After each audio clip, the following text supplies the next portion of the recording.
Good evening, ladies and gentlemen, for night two of this wonderful affair in Las Vegas, round two of the FBA Draft. 24 picks down, 24 more to go. I'm Ryan Eastman, and joining me in the booth once again tonight is Marcus Baylor, the man bear full of steak, and Will Walker, the raccoon that's kind of out of money right now. How are you two doing tonight? I'm doing good. I'm still pretty satisfied with some of the leftovers that I had saved up earlier, just to snack on a little bit before we get started. And I'm bankrupt. What do you think? Hey, you shouldn't have agreed to this. That was on you. He didn't agree. We threw it out at him on last second. I'm pretty sure I was there when you basically just said, "Give me steak now," for being smart. Look, okay, you actually helped feed the hungry bear, which is good. You don't want an angry bear like I fitting around suppose. Yeah, in the booth. good point. We can handle a little disgruntled raccoon. No offense. Shut up, Yeah. Marcus. Moving on to the FBA draft. Round two is a little bit different here tonight. The team only have 3 minutes per pick, a little bit faster, fair. Might have a little bit of downtime between the picks as we try and go quickly between them. Now, we'll be having the commissioner come on stage shortly to welcome all the players before we get ready for Texas, who will be on the clock first once the commissioner has welcomed everyone here tonight. Good evening and welcome to the second evening of the 2020 FBA Draft. I understand that many of you are anxious to get started, so we will be pretty much jumping right in. But first, the owner of a red Toyota Prius, your lights are still on in the parking lot. License plate 64583. Thank you. Well, let's get started with the number 25 pick for the FBA draft of 2020, which means that the Texas Lone Stars are now on the clock. You have 3 minutes. Albany Alphas are next, followed by the Tallahassee Typhoons. Thank you.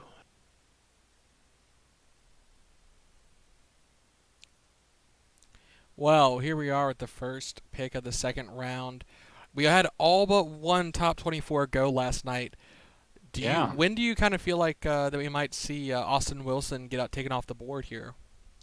Honestly, I'm hoping that there's going to be a case somewhere around in the late 20s, early 30s. I'm not entirely sure if Texas are willing to hop onto that. Sure that this is Wilson is the 15th best player in the draft that was ranked.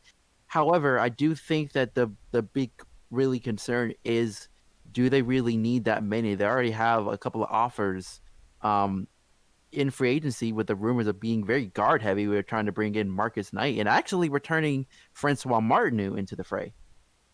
Yeah, and this actually will be an interesting evening tonight because the number of guards available in the second round is not at quite as many as the first. We have a larger selection of forwards and centers and bigs that are looking to make their way onto stage, to become part of the FBA. We'll see a lot of those positions being picked tonight. And I think as far as Texas is concerned, having picked yesterday Birdie at number one, obviously being a forward guard, we could see something else possibly. A swing for, we could see something else beyond that with this pick. Yeah, and I kind of imagine, I mean, maybe the first couple picks here at the top have an opportunity to start year one. It is very rare for a second round player to immediately start in this league unless the team they're going to has some serious holes. And while Texas obviously has two major holes at point guard and shooting guard right now, they potentially filled one last night with Birdie. And I would be shocked if they can't fill that in free agency. So if I was them, I would draft for depth, and perhaps the depth pick is the highest ranked player still on the board, which would be a guard, yes. However, if you're here, you might as well get them for the 1.5 million compared to the 3 million you would have had to pay in the first round.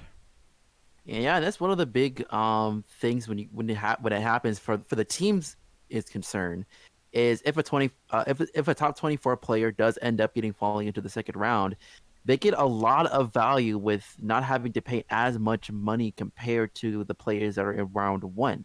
That's pretty much the risk when it comes to going for the on the cusp players because you're really banking on the fact that they are worth that amount of money. The idea too that they need to bring back Marcus Knight and Dennis Summers to have a fulfilling guard lineup this year is going to be important. Those two players that I honestly think for Texas are some of their highlighted their highlighted was rather a low light season. So do you pick a guard here like Austin Wilson, that was a previous a first round pick who has now fallen to the second round, or do you again look elsewhere beyond him at maybe some of the other on the cusp players that we have? Yeah, well, it looks like the first pick of the second round is in. Let's cut to the stage now for the commissioner. All right. For the number 25 pick of the 2020 FBA Draft, the Texas Lone Stars have selected Firitu Xanthos, a center forward horse from Equine Heights Academy. Congratulations to you, Firitu, on being the number 25 pick of the 2020 FBA Draft. I shall return for the next pick when the Albany Alphas have confirmed their selection, followed by the Tallahassee Typhoons. Thank you. Well, they went center depth here. I'm not going to say a bad idea, especially since even though they do have Cassidy Whitelatch under a long-term deal, he's kind of always been this player in my mind that he's just good enough to be a starter, but I don't think he's going to ever be a face of the team. Yeah, I agree with you there. I think the big thing that honestly the Lone Stars really just do need big for depth in general. There aren't really a lot on the team itself, so really trying to go for that position of need is going to be important, especially since, if I recall correctly, they don't. I think that Whitelatch is the only one, the only big that's on the team right now that's under contract. Oh, Arceley as well, but uh, you're gonna have to fill in those slots sooner rather than later, and using a high second round pick on that depth is going to be important. I think if you're white latched, you got to be watching your job here because there's several players now behind you who are looking to take that position from you, and they just drafted another. So that will be an interesting thing to see play out in this upcoming season. Yeah, and moving on to Albany, who we saw pick last night at 5 and 24. They picked up both a guard in Callum Williamson and a big with Oscar. How do they draft here? They've got the both point guard and center now covered in the draft. Do they go towards the middle with like a small forward, especially since now that they have it confirmed that Terry O'Toole will be returning next season?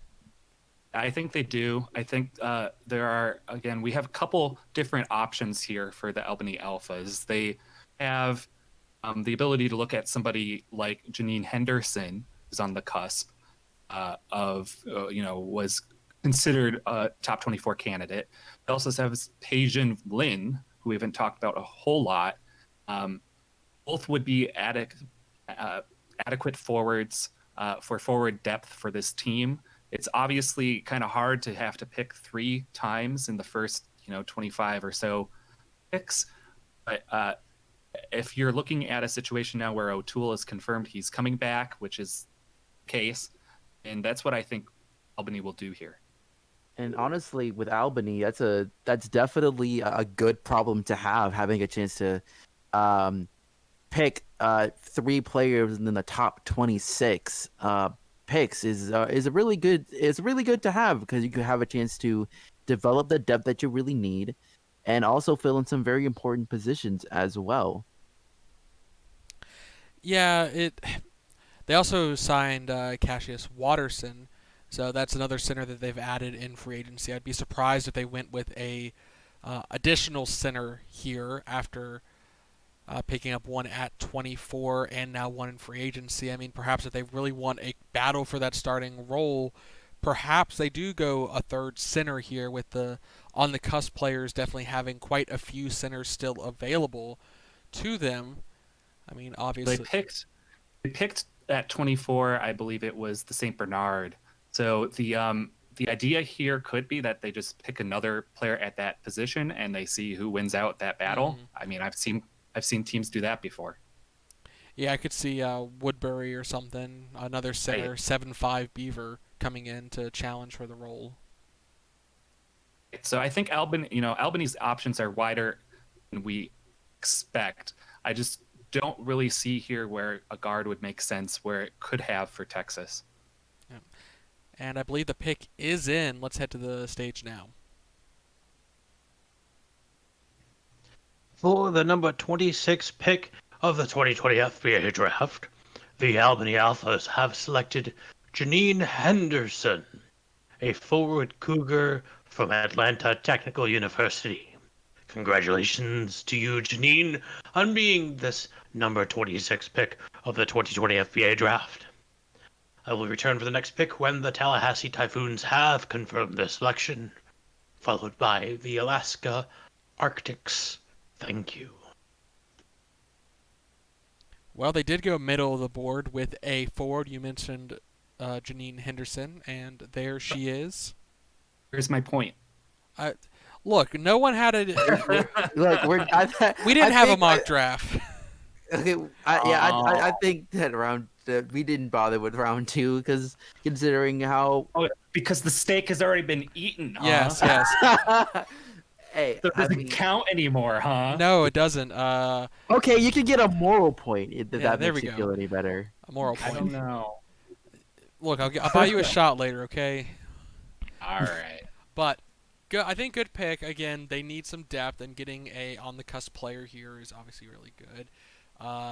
But let's jump on over to Tallahassee with their next pick. Sure. We talked a little bit about them last night regarding their crazy trades, bringing in depth. Where do they go here? Do they perhaps consider drafting Austin Wilson here? They picked up Martin at 3 last night, a guard forward, and then obviously they traded for Dylan Redfield Yes. and D.A. McCulkin, who is a guard, So yes. yeah. So if McQuilkin manages to get back, to the swing of things and would be starting at point guard or shooting guard in the future, you have Adge Martin now who could play at the 2 or 3 position, and Dylan Redfield, historically has played at the 3 position. And you're looking for somebody who could fulfill the role of maybe a bench guard, or perhaps somebody else who, Neil LaRocca doesn't sound like he's coming back to the team at center. So if they need to get some insurance for Smoot, who is not in contract right now, then they would potentially be looking for a center right here. Yeah, I would. Oh, sorry. No, you go ahead. Yeah, I was going to say that I do agree that the center position could be something they can look into. I do think that they could possibly look at potentially getting someone to fill in the point guards backup as well, because there aren't really too many guards that you can say that you can feel confident in backing up Redmayne so far on their roster. So I think it could be a good consideration to possibly go for Wilson here. I think Wilson, if there's any team that be willing to pick up Wilson, I think Tallahassee could be it. Well, I mean, half the price of what you would have paid in the first round. That's kind of the benefit of up here in the top of the second. Even though this year we had the unusual case of so few top 24 sliding into the second round, usually we have like 4 or 5 easily. So it's a little bit of a. I think a lot of teams are perhaps surprised because they expected a couple top 24s to still be available, and that might actually scare off people from doing trades like we normally would see here. Well, it might scare off people from picking Wilson, because if you're the only one from that group who didn't get picked, then people might be looking at him and going, well, what's wrong with this guy? Why Were we blinded by something that we didn't see earlier? And the questions start arising like, well, is this guy worth my pick for a guard position if there are other guards available that I could be looking at? Yeah, but at some point it just comes down to, are you uh, the risk is almost worth it. I mean, how long do you drag it out? We saw it last night with Baltave. How long did it take for him to finally go off the board? You almost were worrying if teams were making their decision based off of speculation, like second guessing themselves. I mean, you might be right there, Ryan. Tallahassee is definitely a risk taker this year. He could definitely do something like that. Well, the pick is in here for pick number 27.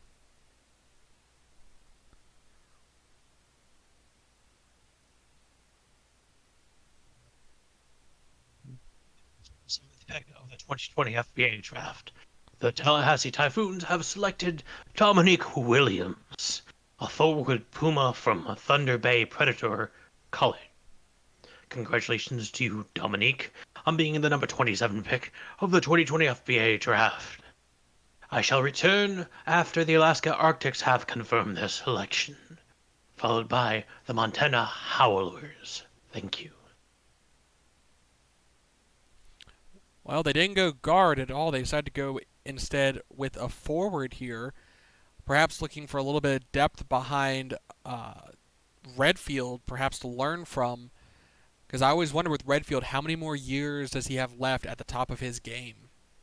Well, I don't quite understand this pick. I'm not going to be someone who judges based on the first looks or glimpses. But I don't see where they are needing forward depth right now, even with the massive trade that just went through. Basically saying to Redfield, well, not only are we taking a risk on you, but we're going to bring in some other rookies behind you that you have to work with. Good luck. So I'm not so keen on that idea.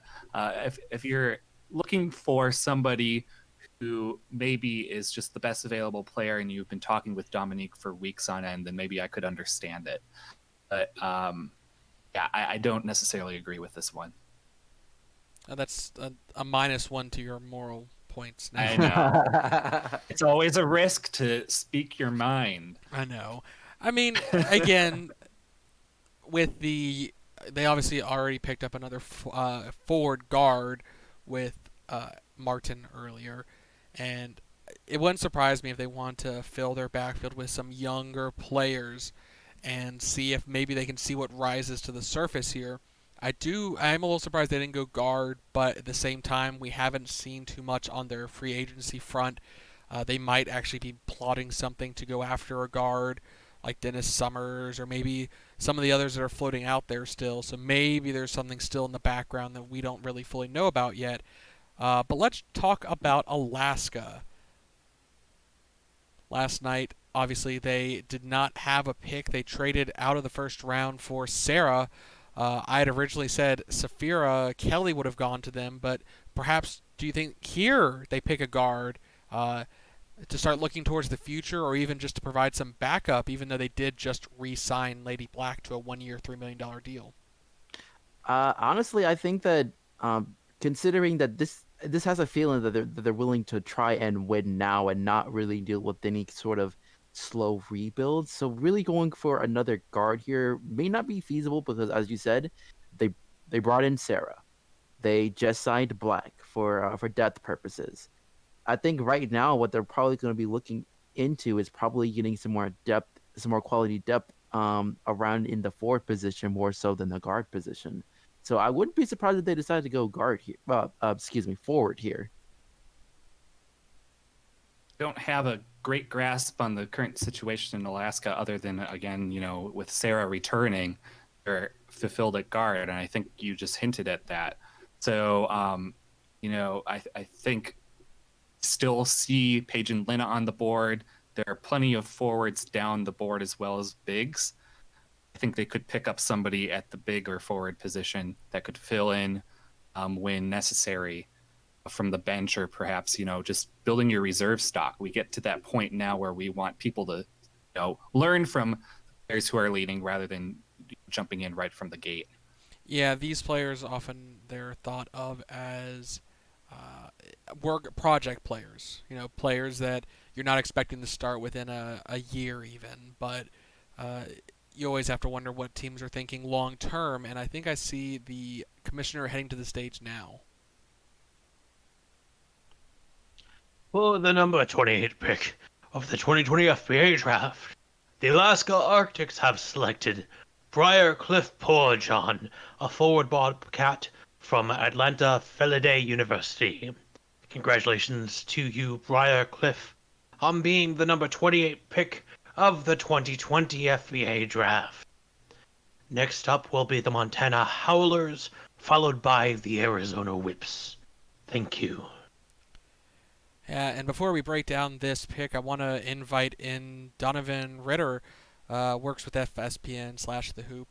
How you doing tonight, Donovan? Pretty good. Thanks for having me, Marcus, Ryan. What are your thoughts so far, going back to round one or even the first couple picks here in the draft so far tonight? I am still a little surprised about Austin. Nothing I have seen in his performance in the combine it makes it any sense about him still sitting up on the board. I really think somebody would have grabbed him by now. Well, then, your thoughts on maybe what team will finally take that? I don't even want to call it a risk anymore, but take that Yeah, initiative and take him off the board here tonight. I'm not entirely sure. Well, the next couple picks we have coming up, for example, Yeah, Montana, obviously with Renanue still under a 1-year deal. Uh, Perhaps maybe considering him being brought in to learn from Inouye if they're concerned about Inouye returning. Arizona is kind of a team that's on a constant rebuild. They have a couple players it feels like you always kind of wonder, are they going to jump ship after their contract? And even the Queens, uh, with Fangestu as their starting point guard right now, question mark still there kind of with how she's going to perform this season. She had a good season last year. he Um, did. but your thoughts, I guess, on it? Yeah, and I think that makes sense. I know. I mean, he's a bargain at this point for any team that picks him up, even if they do take him on as essentially a project learning kind of pick. You're getting a mid round one for the cost of a round two. I wouldn't be surprised we do see Montana pick him up. Yeah, well, especially with Montana going after St. Croix, I would be surprised, I think, here if they would pick up a center, even as a backup. I'm a little concerned about what message they might be sending. So with Right. Montana, who do you think they? I mean, obviously, aside if they don't go for Wilson, do you have any ideas about where they might be leaning here tonight? Oh, they don't go for Wilson. I do wonder then if they're looking at maybe one of the larger, forward guards that they can pull in there. Again, more as a project kind of build. And then I'm wondering maybe do they look at Paijun? Yeah, Pajun is a interesting player, obviously. Very strong player. I Yeah. mean, literally strong. Yes. Well, she definitely brings in a little concern with her being mute. We have had a mute players before in the FBA with like Gris Full, but that always seems to be a bit of a hesitance or a question mark on players and staff mind. How is that going to impact performance on the court? But I definitely could see them going a stronger player here, like Pajun, or maybe reaching down to one of those centers. I mean, we still have Woodbury That's true. Storer on the board, who's on the cusp as well. Marcus, any thoughts here for Montana?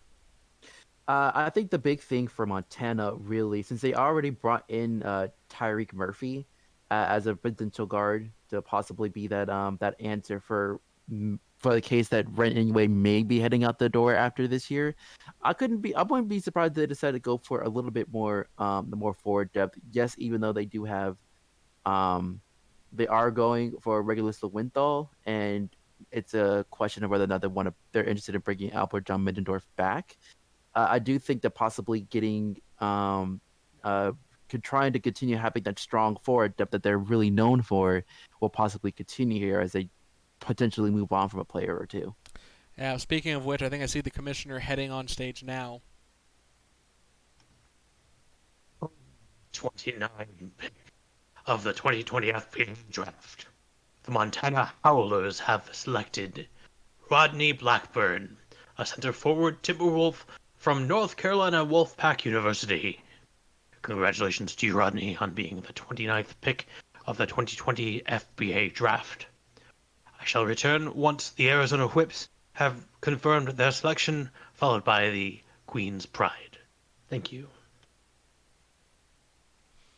Well, they did decide to go with a safety pick here with a center. I'm not going to say it's surprising to me, but it makes sense in my mind. Just for a backup case, they were burned by Sterling leaving, and they got lucky with St. Croix coming in so easily. So I definitely don't necessarily blame them, even if it might make some questions in St. Croix's mind if they really believe in her. I think the idea might be to bring in a little bit more comfortable depth at the 4 position than the 5 position. They've kind of struggled in that position over several years, and tried to, several different pieces, whether that be bringing in Goulton, who usually traditionally plays at the 3 or 2. Then also Trent Mosley, he was adequate, but not necessarily the answer. And in the event that they can't keep Lowenthal, they need to find somebody who can play at the forward position. And if that ends up being a really problem, at least they have an insurance pick. That might be the case here. Yeah, and we'll move on to Arizona.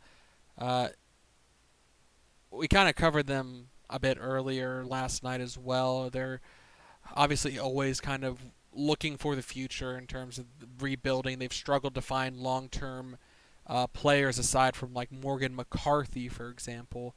Last night they picked up Kyler Anari, a swing for.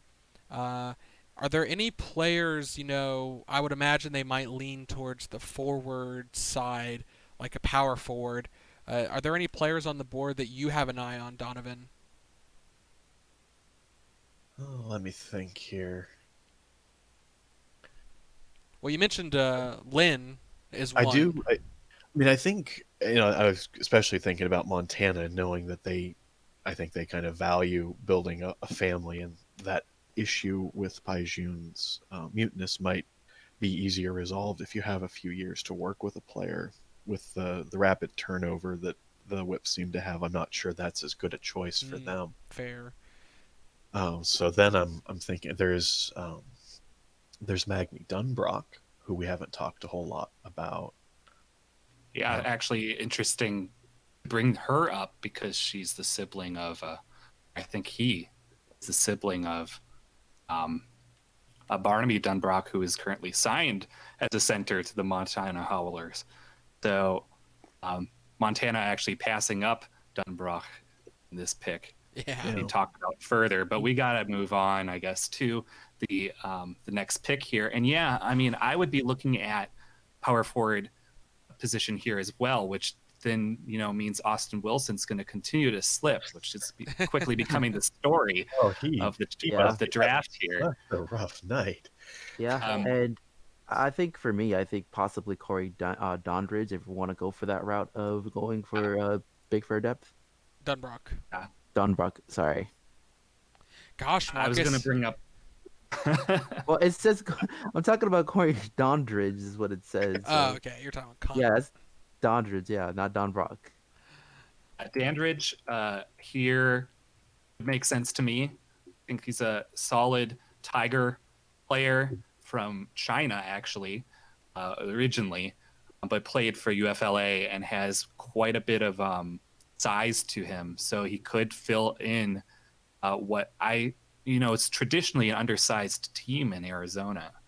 But it will be interesting to see, too, whether or not they're going to want to pick a big at this position, because I think Arizona in general is just looking for the best available player. That is true. And I think I see the commissioner heading on stage now.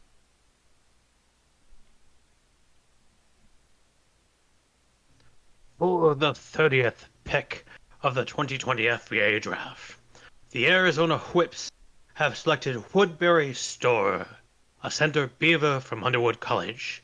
Congratulations to you, Woodbury, on being the number 30 pick of the 2020 FBA Draft. Next shall be the Queen's Pride, followed by the Pittsburgh Keystones. Thank you. Well. They went with a big, but not a big that's particularly tall. I mean, 6'11", I think, is the same height as Morgan McCarthy, or very similar in terms. So, continuing with a little bit of a smaller set of players in Arizona here. I should have seen this coming. Just historically speaking, Santa Fe and now Arizona, they've always been amicable to kind of I guess, our smaller species. I mean, Lance Wildfire. Yeah. Yeah. And they've had varying levels of success with that. But we've been looking over Woodbury kind of, as an on the cusp center here. He was the last one available from our ranks and would be very well fitting to join the Arizona Whips, I think. They definitely have gotten a good pick with this one. Yeah, I mean, with Arizona, I want to see some big free agent moves still from them. I like their young talent on the team.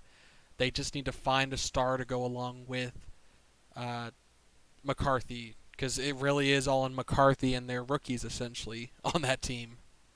Yeah, Right, and they have plenty of room to do so. They can easily try and put their name in for a lot of these big named players, especially when it comes to the big for position to probably team up someone in the power forward with that center slot. again, you're not necessarily looking for someone to start here. You're looking for someone to learn. Well, I'm referring to the free agents that are available. Yeah, and I guess I'm trying to rationalize that with Woodbury having Morgan McCarthy on the team to learn from. There would be no concern there now for sure with Arizona in regards to the center position, and there would be no concern about Storer trying to have to be in a position that he's not accustomed to. So, I mean, we're still waiting to see what Arizona does with free agency, but I'm thinking now, obviously, it's not going to be any center. I don't think so either. So. Yeah, no. But on to Queens. Last night, they picked up a. Let's see. Queens picked up the Dragon at number 7. They made off with the one top 10 power forward. / center, yes. And I want to see what they're doing here. Donovan, what are your thoughts? Well, I hate to keep going back to him, but with as many as they have, with as many guards as they have in free agency, I do wonder if, for the sake of depth and for the sake of a safety pick, they finally do pick up Austin Wilson. He's definitely at this point a must grab, and I think Queens actually would make sense. We are now past pick number 30, so at some point I'm going to start bringing up how Marcus Baylor, my colleague here, would be incorrect if he slid any further. But I digress. Half point moral victory. Yeah, pretty much. I did say he's probably going to be around in the late 20s, early 30s. I do think that this is the sweet spot. Queens really need to find that player with that'll have the next fur up, because Kastialenchka, Kastialenchka is not getting any younger. This would probably be possibly her last contract if things don't really go pan well. And I think Wilson is probably the best case scenario to learn behind and get ready to transition into him being in part of that starting role. Yeah, I mean, Jelinski, you mentioned, is 34. I mean, long-time player, and, at this point in her career, every year is almost a rental. You're just kind of waiting for the drop-off to happen, that she can't play at the level she needs to play at anymore. And I think I see the commissioner getting ready to answer our questions about who they will pick here. All right.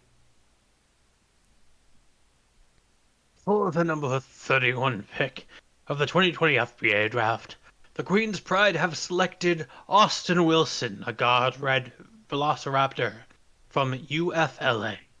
Congratulations to you, Austin, on being the number 31 pick of the 2020 FBA Draft. I shall return shortly when the Pittsburgh Keisterns have confirmed their selection, followed by the Tennessee Moonshiners. Thank you. Man, look at that. There we go. Look at that. We finally got it. So now all of the top 24 players have been picked in the draft. We don't have to worry about anyone having to be dropped off all the way down to like the scary mid 40s or something like that. 48th pick, hoping that you're finally selected. You don't really want to be a top 24 pick being Mr. Irrelevant. Congratulations to Mr. Wilson, first of all. It's such a shame that, whenever you're a player looking to get into this league and something like this happens to you, it cannot be easy. Well, especially after he finished 4th overall in the combine. I mean, he had a great showing there.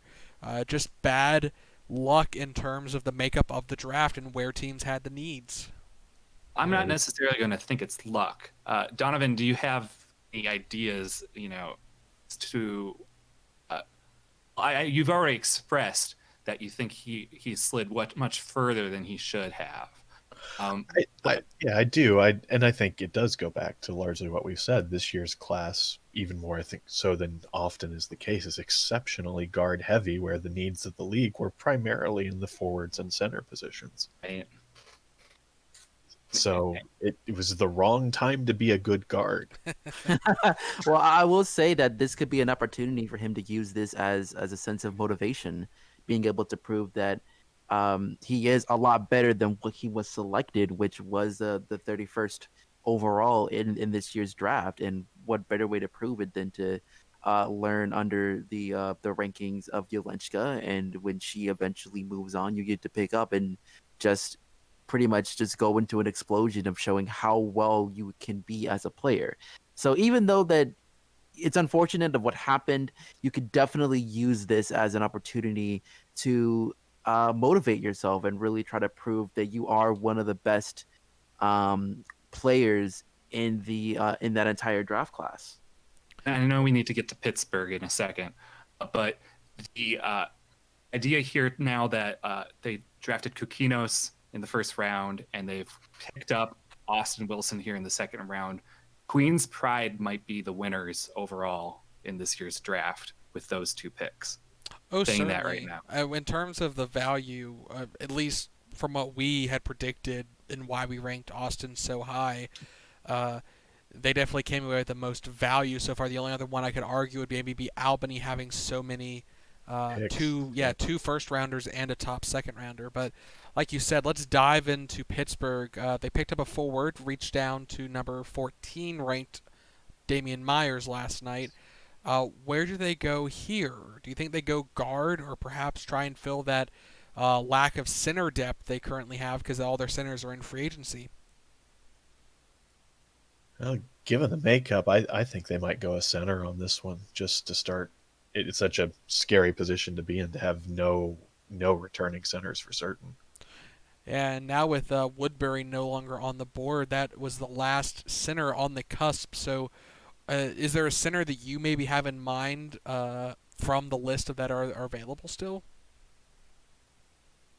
Let me look here. I bet nobody's jumping to mind, but there's Bronwyn O'Malley, and we haven't talked much. No, we haven't talked much about her. We also have Christina Ackerman, the Duck from Canada, who apparently has a boat named after her, according to her bio. I don't know how that works, but maybe, I mean, I would love to have a boat named after myself. Walker I'm not boat? sure about that. Yeah, Will Walker boat sinks in storm. Alaska.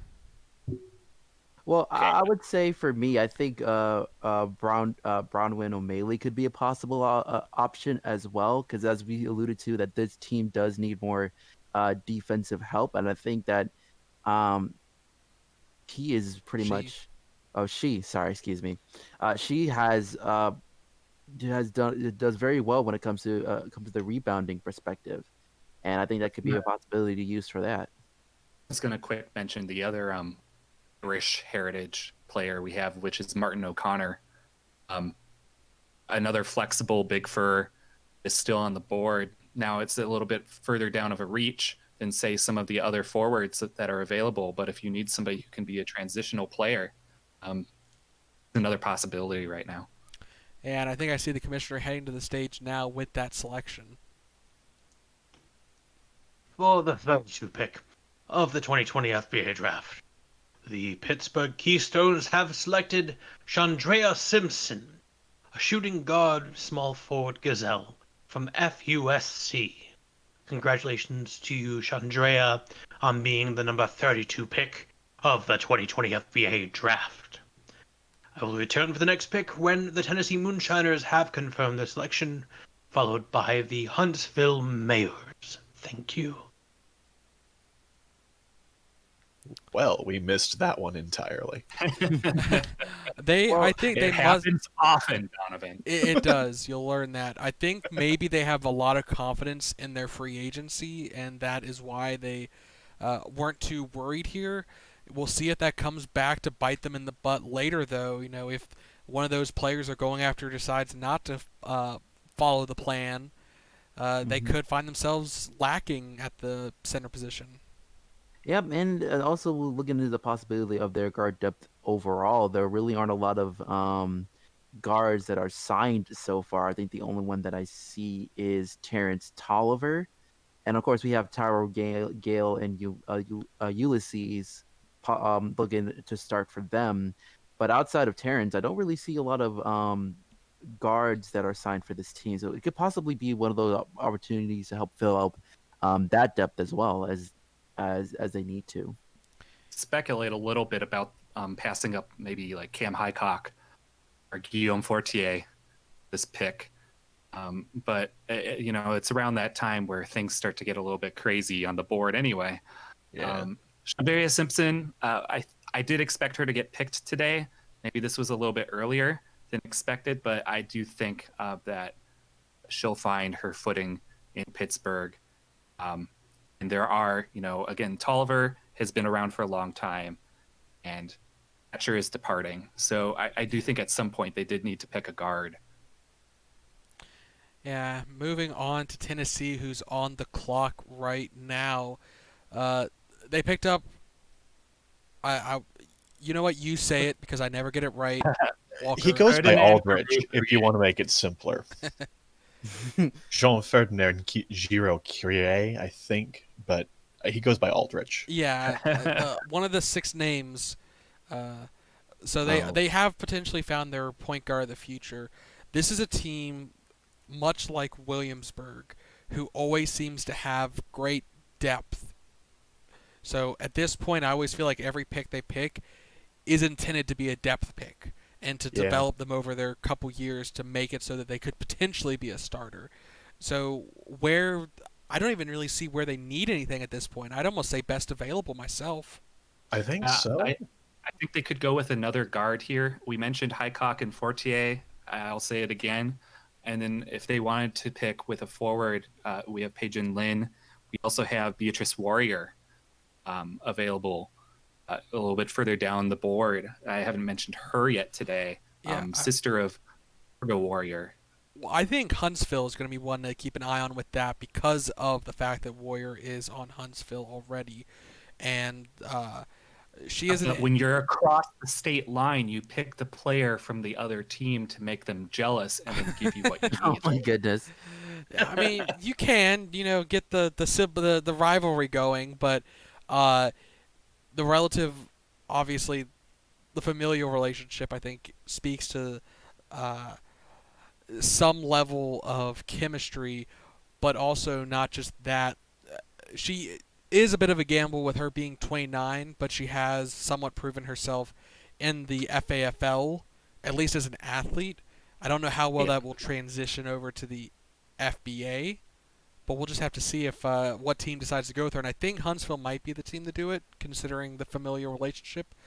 I mean, for Tennessee, I think they've always, as you've mentioned, they've always had depth, and I would agree that best available player on the board right now might be how they go. But when you make that kind of acclamation, so to speak, you start to look also at the players that impress you in a certain way throughout the draft combine process. And I think there's several different selections that they could make based on that. but we don't know what those are. So yeah, I would say 4TA to make a guess. Yeah, well, I think the commissioner is taking the stage now, and we'll figure that out.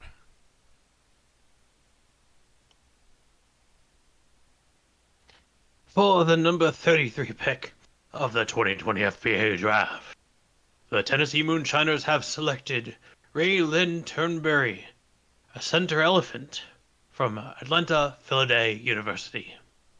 Congratulations to you, Ray Lynn, on being the number 33 pick of the 2020 FBA Draft. I will return after the Huntsville Mayors have confirmed their selection. Lorraine Firestorm is on deck. Thank you. So they went center in the end, and that has always been a very strong position for them over the years. Obviously, they have Dufresne, who, if Turnberry can learn anything from, that'd be great. I mean, she's a very tall player, 7'6", 350 pounds, a very big body on the court, and I think she can learn a lot from him. Oh, no doubt. I'm surprised a little bit too. I think if they did value the defensive buildup that Raylan Turberry, who's not necessarily the fastest player on the court, let's just be honest here, could bring. The big elephant is going to have an interesting time in Tennessee because Eli Shuck is there. Hal Dufresne is there, though Hal took a kind of a step backwards a little bit last season. It'll be interesting to see how she fits into the greater scheme for Moonshiners. Yeah. Moving on to Huntsville, Donovan, any thoughts here? I mean, I don't know how taken aback you were last night by the trade announcements that they made, and if you've been able to really get up to date on everything with the roster situation now. But do you have any thoughts on this team and where they might go? Well, there was a lot of movement, and that's certainly going to be a story to see play out over the course of the year and how those trades affect the team. Oh, I mean, I think that they are pretty solid at guard right now, so I think they'd be looking towards the forwards. Yeah, even though they did. Maybe at center. I would argue center personally. Last night they did take Tucker Iverson, so perhaps not necessarily going for a center unless they really are trying to round out their depth. I could see a forward perhaps trying to learn behind the two acquisitions they just brought in, Travis and Darian.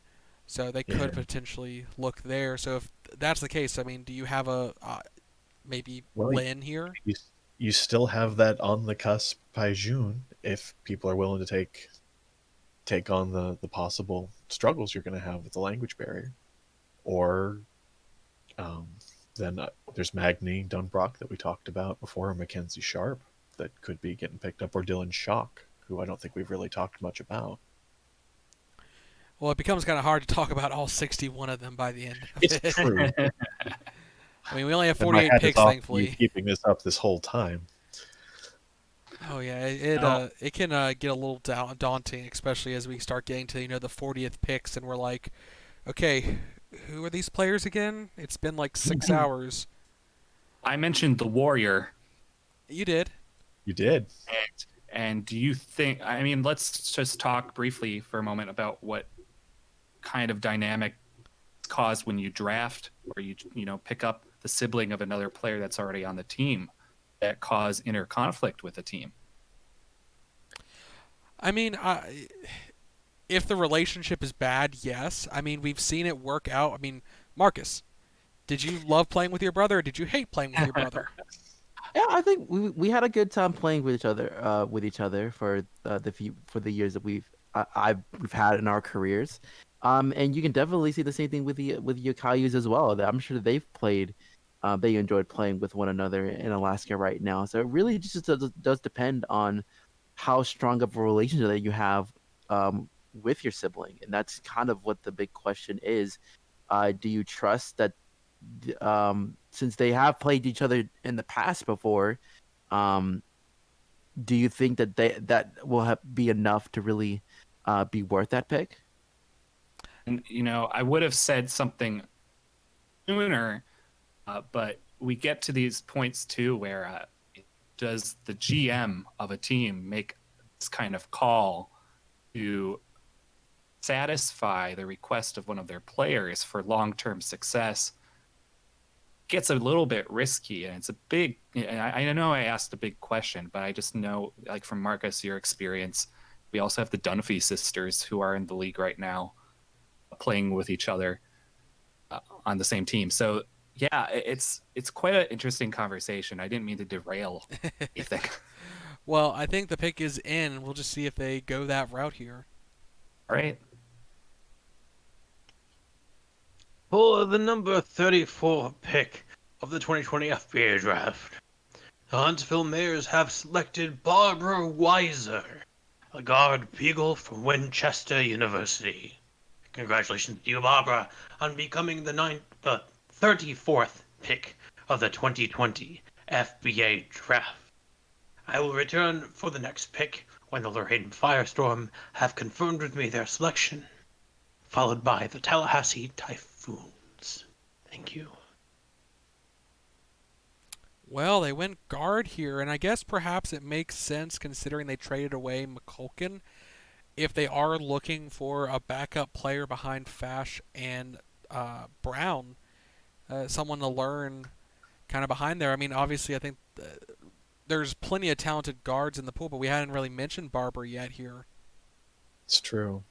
No, this is by records, by the way, this is the first player ever in the FBA to be named Barbara on a team. That's surprising.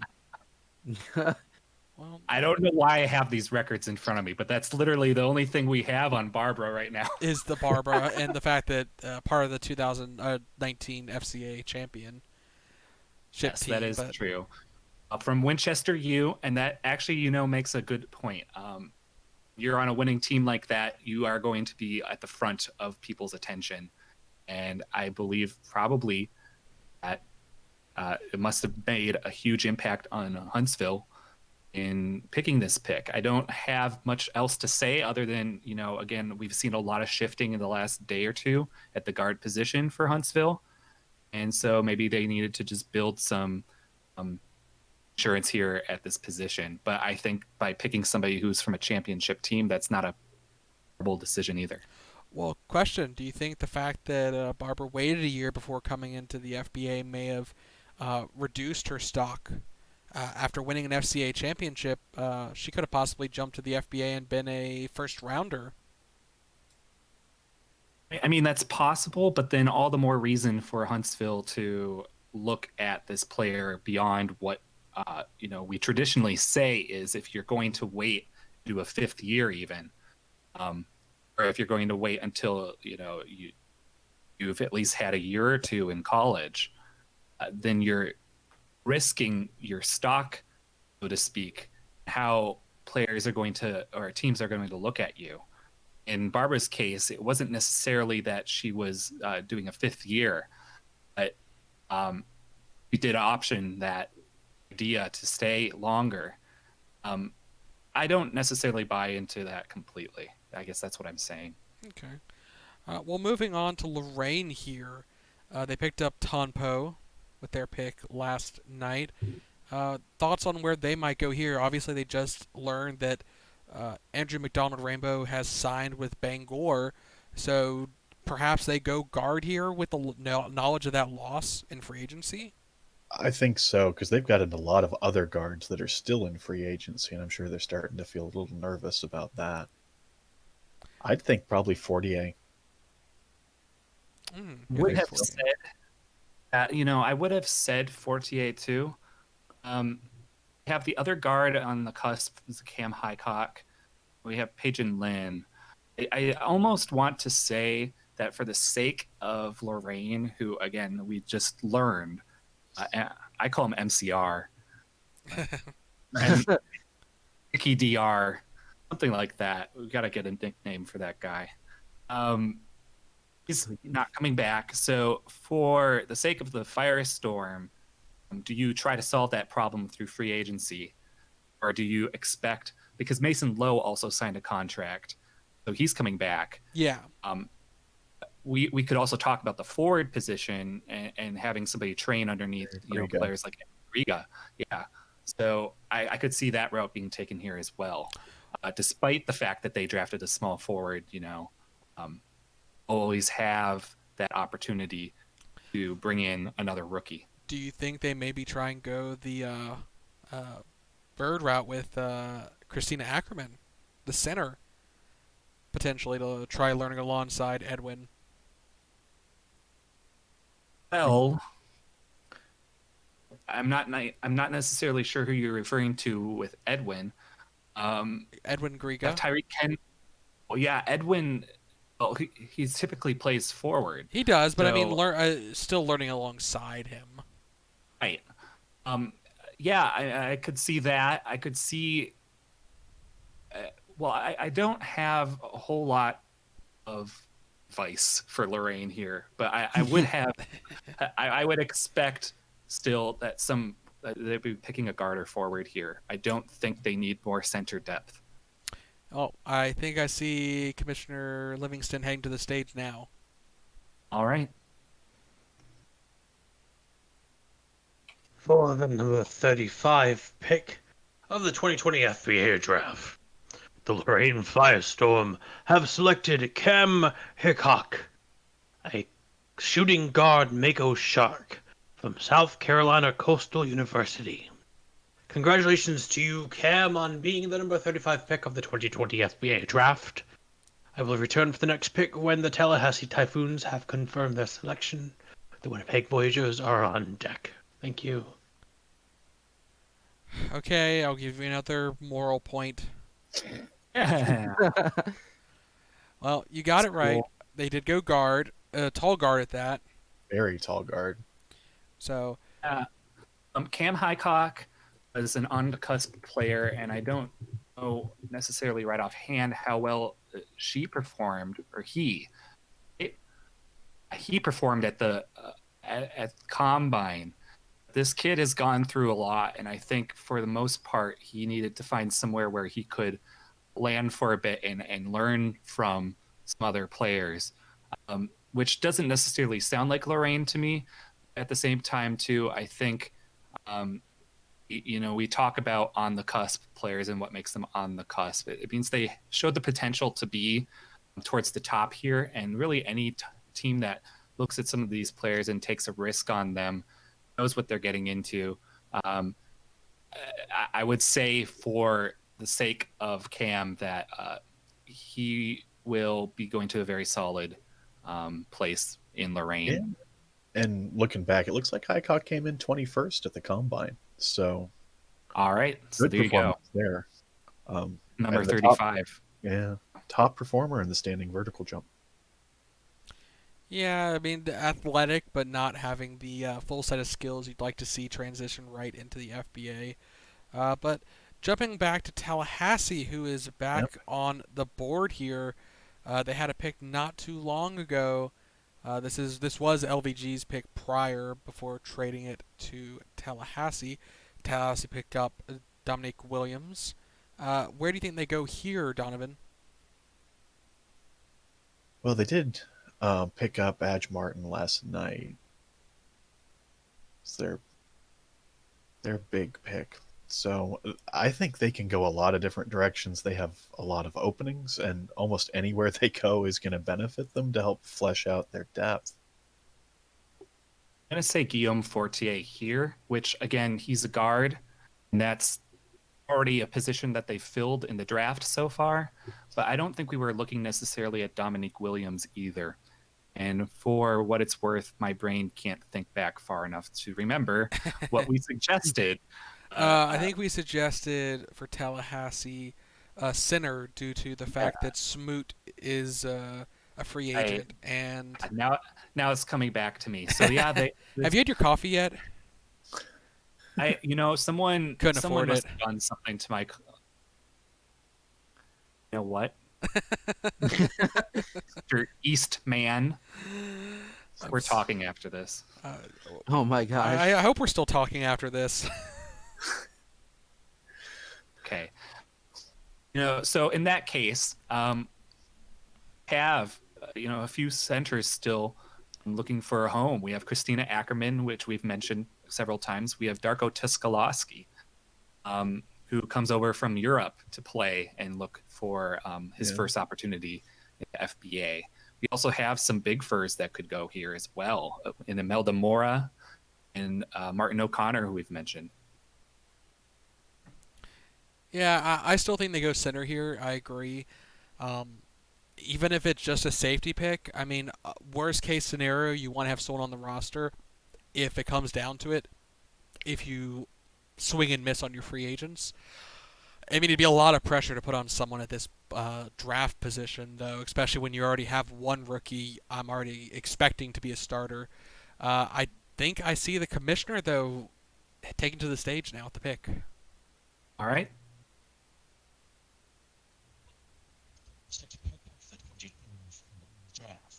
The Tallahassee Typhoons have selected Carson Good, a guard Dalmatian from Houston Canid Academy. Congratulations to you, Carson, on being the number 36 pick of the 2020 FBA Draft. I shall return after the Winnipeg Voyagers have confirmed their selection. The San Jose Thrust will be after that. Thank you. Well, interesting pick. I mean, going guard once again, definitely a project player. Spent a number of years on redshirt medical leave due to still fighting a bout with cancer from high school. Uh, so I'm interested to see if they're maybe looking at Carson Good as a long-term project here. And he's another one that performed very well in the combine, but didn't up ranked very high. So maybe they saw something in the combine that they liked. I don't know much about Carson Good. I was going to make the joke. Good boy. How good is Carson Good? He's a Sorry, I good had to boy, say it. apparently. But yeah, there are typically concerns involved with drafting somebody or picking anybody up from the draft who's had past medical issues, severe medical issues. He's been able to overcome them, and that's something that you have to pay attention to as a GM.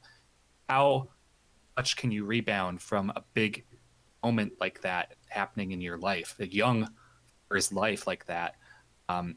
Be able to come back and try your best and show that even at the combine that you're worthy of being picked.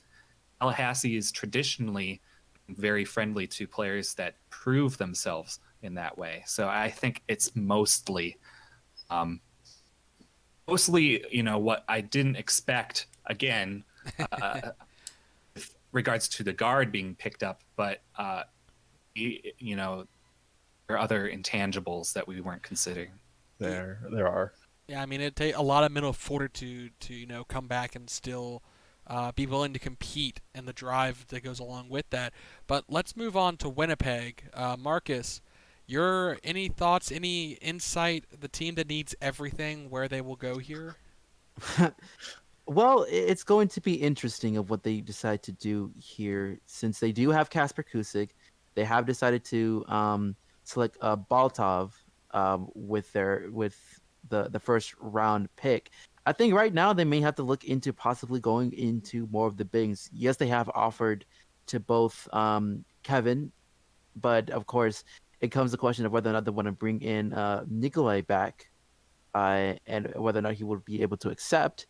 So the big question really comes into is: do you think that it's important for them to possibly fill in some of that depth in the big fur position? Depth. They have nothing. I was about to say They it's not do. depth, Any it's kind of just- depth, like any sort of depth is good, but I think it could be good to focus on that and possibly think of the future of who can work with either Kevin or Nikolai in case one of them goes down. More so for Nikolai if he does return because of that injury history. Yeah, your thoughts, Donovan? Do you have any insight, maybe? Not beyond that. I think I lean towards them going big for this too, just to have someone in the position to be sure they have. I do not envy their position right now, having so many so many players in free agency at once.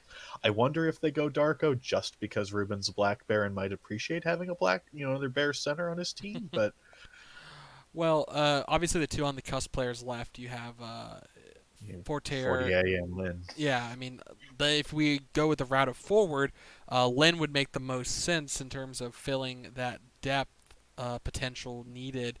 But at the same time, a center would also make a lot of sense here. And I think I see the commissioner ready to take the stage. For the 37th pick of the 2020 FBA Draft, the Winnipeg Voyagers have selected Pei-Jun Lin, a forward pink orchid mantis from Harvard University. Congratulations to you, Pei-Jun, on being the number 37 pick of the 2020 FBA Draft. Once the San Jose Thrust have confirmed their selection, I shall return, and after that will be the Montana Howlers. Thank you. Well, one more on the cusp player off the board here, only leaving one left. Yeah, Yep. and I kind of wondered maybe if last night with Baltiev, if they were kind of forced into that position of feeling like they had to take him, considering he was a top 10 player and he was still on the board, and how that impacted the rest of their draft board. That tells me that Winnipeg was playing this year, they're playing the game of best player available. That was their idea going into this draft, first and foremost, because of the idea they're trying to sign everybody else right now to their team. And when you're in that position, you're like, well, it doesn't really matter who I draft from the FBA draft, because ultimately it's just going to come down to finding the pieces necessary to build a team, even if those pieces aren't the same pieces as they've been in the past. So I could see here why they would have picked Pei-Jun Lin, because,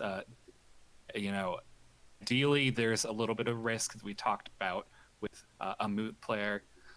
I don't necessarily think that's the be all, and that's why they had been ranked so high in the first place. Mm-hmm. It's not. It's simply coming to terms with that. It does affect how you interact with your players. What I meant by that was they had been ranked high because of the fact that they go with that, and they're still a strong player. Absolutely. After all that, yeah. Yeah. Any thoughts, Donovan, before you head out? Thank you for joining us, but do you have any final kind of thoughts and words before you head off tonight? Be excellent to one another. No, I mean, I very much appreciate you having me in here. It's been a very interesting draft, and I do think you might see our last on the cusp player go with the Howlers. I think that might be a good call for them. The Howlers? All right. At 39? Oh, no. At 39, I guess we're talking about the San Jose Thrust. That's what I meant. Yeah, I was like, wait, the Howlers. My coffee. Yeah, the Howlers are coming up. You're not wrong. Yes, they are. I'm getting ahead of myself, but no, I think Thrust may grab him. I think that'll be a good call for them. Okay, we'll have to see if that's the case. Thank you once again for joining us, Donovan. Yeah, hopefully we'll have you having back me. in the future, especially on maybe SportsDen later. I look Nice forward to to meet it. you, Donovan. Absolutely. Have a good evening. Yep. So, as he said, not the Howlers yet. They're on the clock, the bench next. The Thrust, though, receiving word that Adam Tavella is coming back. Who do you think they go with here at 38? Well, I think it's going to be interesting what they decide to do here. They did pick up Joseph Nah in the first round, if I recall correctly. So it with the fact that they've already got an answer for an upgrade for point guard, it would be interesting if they want to try and develop more in the forward depth position. This is the opportunity where that this is where you pretty much fill in those holes that you have on the bench, possibly look for somebody to be that next spark that could be just as good for you when it comes to that second tier player on your squad. So I wouldn't be too surprised if they go for forward depth here. The idea too that the draft still has so much available in that position that they could pick from. We still have not even talked about Estelle Tamu, Carlos Andreas. I mean, I'm just reading names off the board now at this point, but each of these players have had specific things that they've been really good at that gets them the recognition they deserve to be in contention for draft day 2 here. And I would think San Jose knows that Tavella is coming back. They would actually kind of disregard everything I just said and look for a guard. I think Fortier could go here. No, that's a roundabout way of what I just said. But Yeah, I was like that. I mean, they did just draft. Nah, I personally think they're going to go center. I mean, yes, they still. I mean, we don't know what their plan is with free agency at the center position with Jazz retiring, and it's just such a big question mark that the fact that they didn't pick a center in the first round really shocked me, and I have to hope that they have a plan in free agency to get one.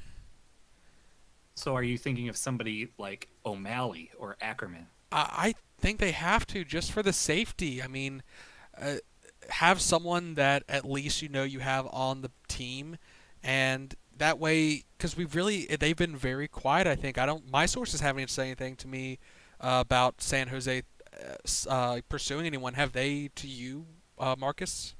No, they haven't. I mean, it's really been a mystery of what they actually want to do here. And I know they do have an offer for players like Jerry, who is more of a guard, and really that's the only player that I really hear that they have offered outside of Zavella, who they just picked up. So it's interesting to see what they really want to do here, and I do hope that they actually do have to go for a big, because I might be leaning with you, Eastman, that they may have to go for a big fur rather than trying to continue filling in their other needs of depth, because it needs somebody there at center. I want to say Fortier, but on second thought too, I think Backing up. Now, they might just be trying here because their ultimate goal was to get Tavella signed. They weren't going to do anything else until that had been solidified. So now that we're getting through the draft here, and they might be able to throw out some more money to potential free agents, they have a little bit more flexibility to pick up somebody here who's just going to be a good backup player. That's why I keep saying him. But I could see, a center like Ackerman being picked up too. I see Livingston heading to the States now with that pick. On the number 38 pick of the 2020 FBA Draft, the San Jose Thrust have selected Bronwyn O'Malley, a center Asian giant hornet from Wyoming Herd University. Congratulations to you, Bronwyn, on becoming the 38th pick of the 2020 FBA Draft. It will return for the next pick when the Montana Howlers have confirmed their selection, followed by the Bangor Tides. Thank you. God, we shouldn't have talked too much. We made Walker change his pick a little bit there at the end, but I think you and I agree, Marcus, that this is probably the best route they could go right now. Yeah, it really is, because you never really know with such little cap space that they have now with the signing of Addison Bella. They only have, I believe, around 20 million left.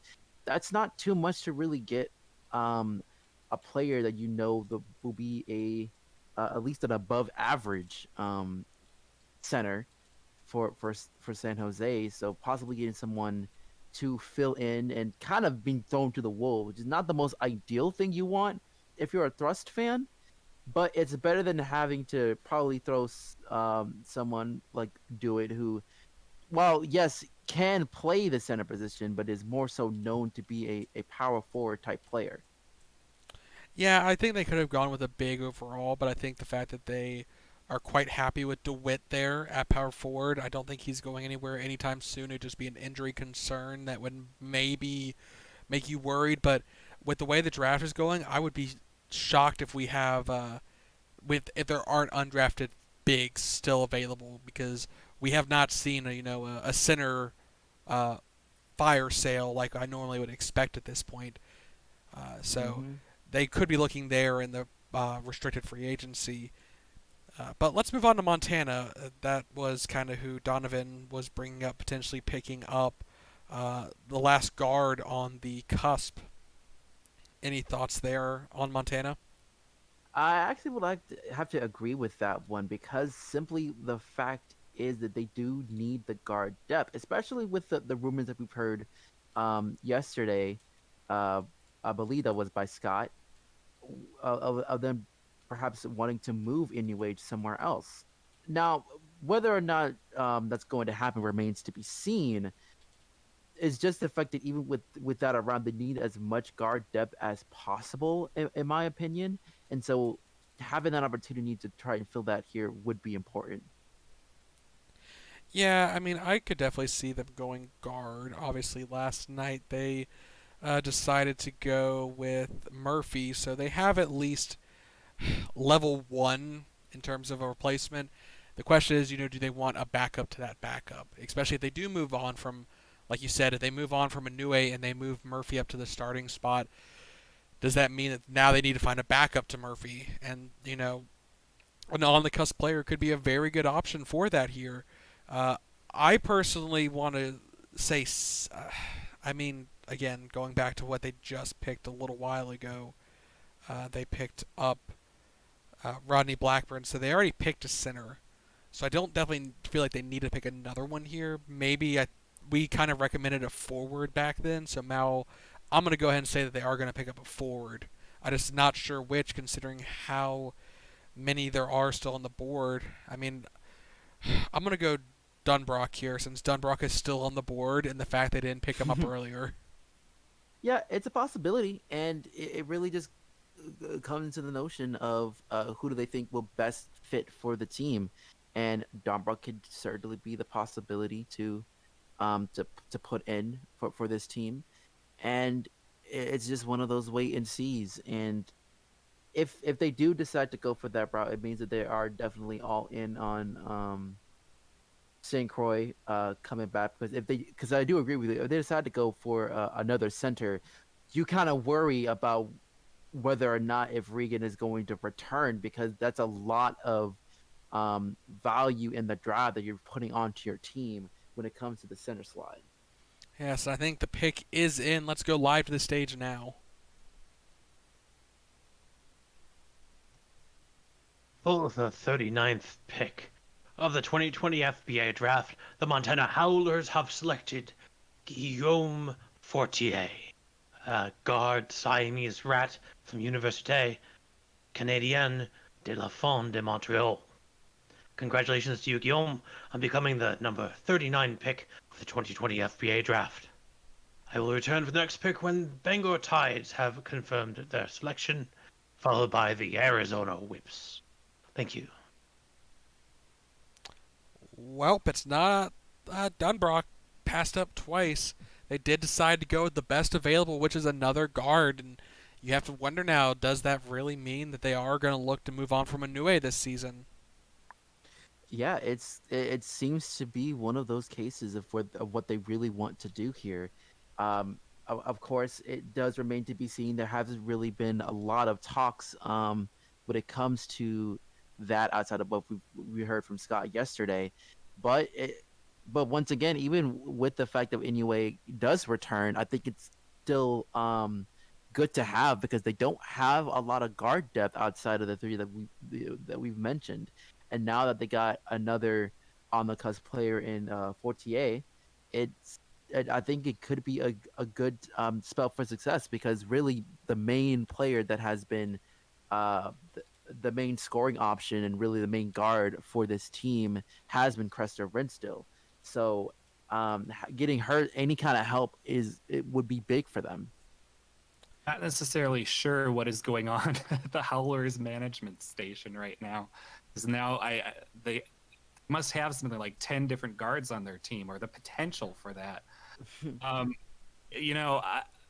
this might have just been the best available pick. It might have also been something that they were looking at earlier, and we were waiting to see if it would fall. One of the picks fall down. And it is interesting too to point out that Dunbrock got passed up, sibling of Barnaby, for this Twice. pick. So Twice. twice by Montana. What does that say? Or what does that signal to your brother Barnaby about the commitment that they're making there to that particular player? I don't know. Well, It gets into that sibling dynamics thing that I touched on earlier. well, I mean, you don't really have to. Just because you're a sibling doesn't mean you have to play on the same team. No, it Would is you required.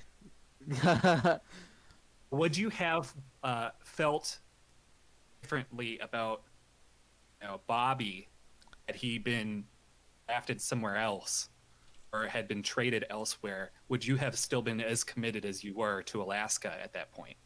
I mean, well, I'm sure my brother had felt the same way when I got traded over to Pittsburgh, a little bit ago before having to come back after a year. But we do have to understand that even as a player, it's a business. We have to do the best that we can, given any situation. Sure, it would be nice to be playing with a family member, but it shouldn't really be the end all be all when you have to play.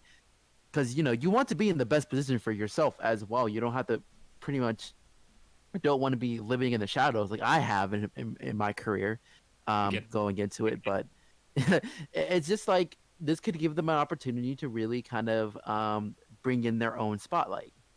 Get Bobby on the phone and see what he has to say about what you just said. I Well- mean, he probably would agree with me. Well, we have Okay. time kind of running low on Bangor. What are our thoughts on Bangor while we wait for the pick to be handed off? They're still looking to get Mockenbach. Sorry. And again, they landed McDonald Rainbow today, which was a big signing for the Tides. So I could see where they would be looking for a forward or a center in this pick. I'd agree. The fact that they have not made any kind of move so far that I know of towards Kadane, I kind of imagine that means Tiatera is going to be sliding over to the power forward position or to the center position from the power forward position. I wonder what that means in terms of if they're expecting Desdemona to slide into power forward or if they're going to find one in free agency. Yeah, I think it's a possibility that Desdemona could get pushed up into the power forward position. She has been playing fairly well coming off the bench, and I think this is a team that really thrives on being able to rely on the next fur up when it comes to the years that they had so far coming in. And Randy's a good example. Tia's a really good example, and I'm sure they're going to do the same thing with Desdemona. So I wouldn't be surprised if they just had to go for that here. The main question is, this is going to be one of those picks that'll decide whether or not if they are interested in bringing back Randy Mockenbach to return. And I'll tell you, or I'll say to you, Marcus, that I think, Bangor is one of these teams. I agree with you that they seem to have a really good establishment of trainers who work with the players to build them up to be eventually starters or capable of starting. And oftentimes that's led to, their recent success. I think over the years, they've been able to slowly mature and become,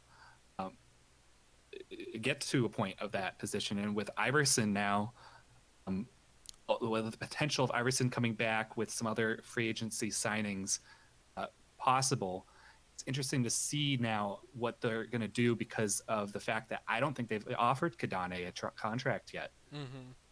Well, I think the pick is in. Let's go to the stage now.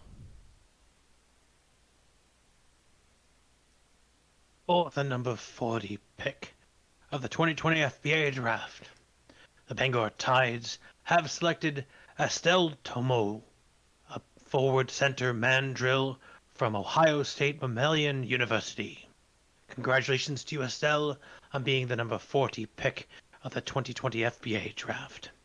I will return for the next pick when the Arizona Whips have confirmed their selection, followed by the Santa Ana Spectrums. Thank you. Well, there answers that question. I think they have decided to fill in that depth at center and or even power forward. I mean, 6'10", 235, more of a speed than strength forward, big for. Uh, I think that maybe hints towards their free agency plan here. Have to avoid the bias I have against Ohio State Mammalian right now. Well, look, we'll keep it short then, and we kind of all agreed that a forward center might be the route that they were going, and they did. It was just a question of who do they take, and I think at this point it's uh, with no on the cusp players left, it is really just about who caught their eye either at the combine or in the interview process, or what caught their eye in the scouting report. Certainly. Um, and Estelle has not been necessarily somebody that we've talked about a ton this evening, but I do believe that she could potentially build off what we were hinting at, which is a really good opportunity to build her career in a. It is a changing team. There are some upcoming changes, obviously, to Banger that we've talked about previously, but yeah, I don't have much more to add. I'm just trying to avoid the OSM. Well, let's move from Ohio to Arizona then, and talk a little about the Whips here, what they might be doing with this selection. It's a similar story to the last several picks that Arizona has had. When you're looking at this draft as a whole, you're looking for best available player. Now, the new question is, who is that? And all the on the cusp players are gone, and you're looking through what's left. And maybe you're considering too what you've already picked. For Arizona, that would be Storer, the center. Remember him? And then the idea of in the first round they picked Kyler Inari, so they don't necessarily need any more center depth. They don't necessarily need A swing. A swinger, swing for, because they could start Inari from the beginning. Oh, but they definitely. do need a guard or forward to put in the running so that they at least have somebody who would be playing opposite Inari in a hypothetical situation where you have all your rookies on the starting line. But yeah, I would look at the forwards right now to see what's available and make the best selection from there. Yeah, your thoughts, Marcus? Yeah, I was going to say that I think that it's possible that they could possibly go for like a pure guard, maybe more so particular point guard more so they don't really have anybody that can really be the signature point guard really on their squad so far. So I think that possibly going in that route would be feasible for them. Well, Inari being somebody who's a range shooter, would you expect him to be better fit at number 2 position or number 1? I think that it really just depends. I think it's more so.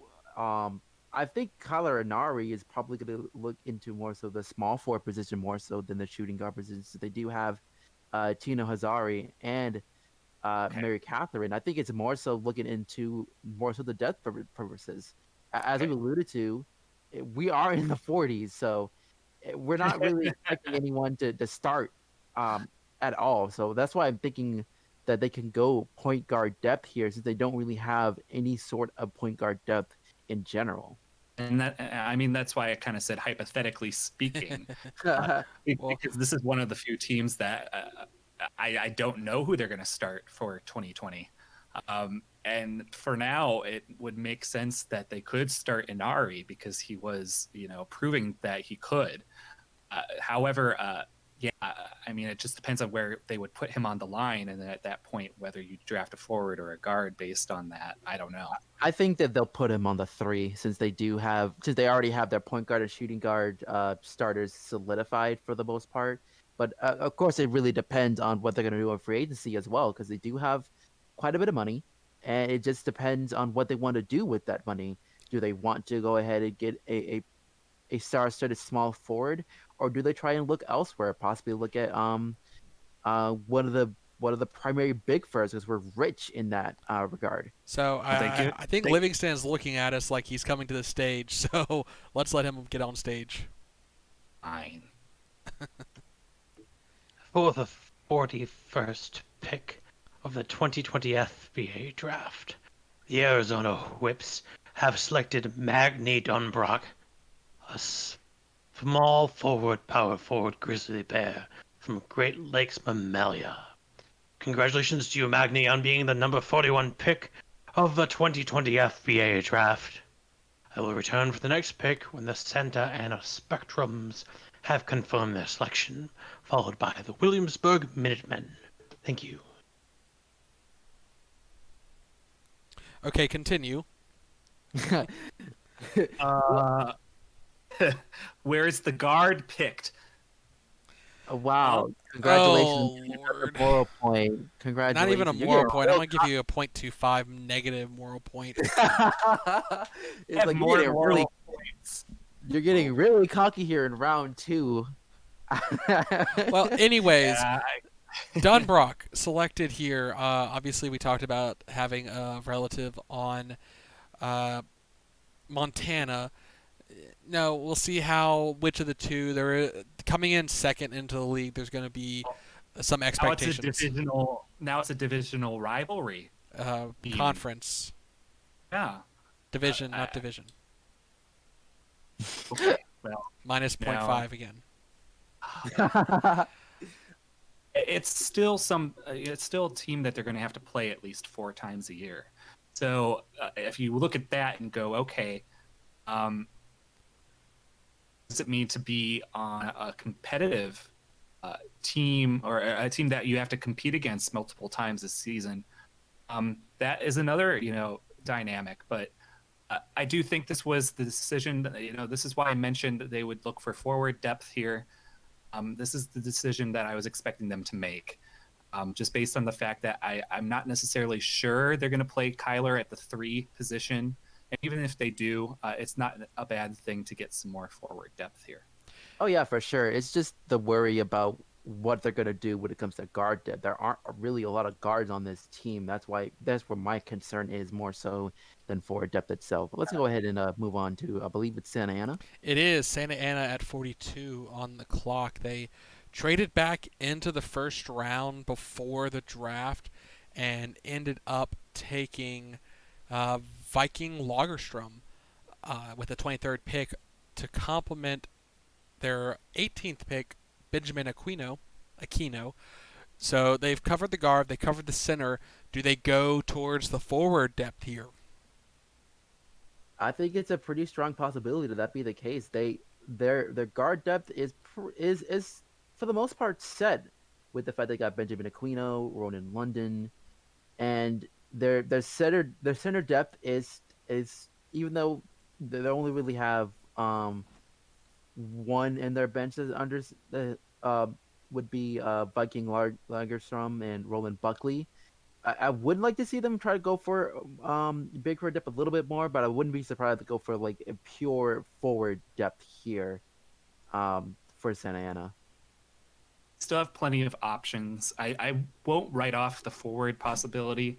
I was going to say that I think at this point, they look for somebody who could fulfill that center role or a big fur role.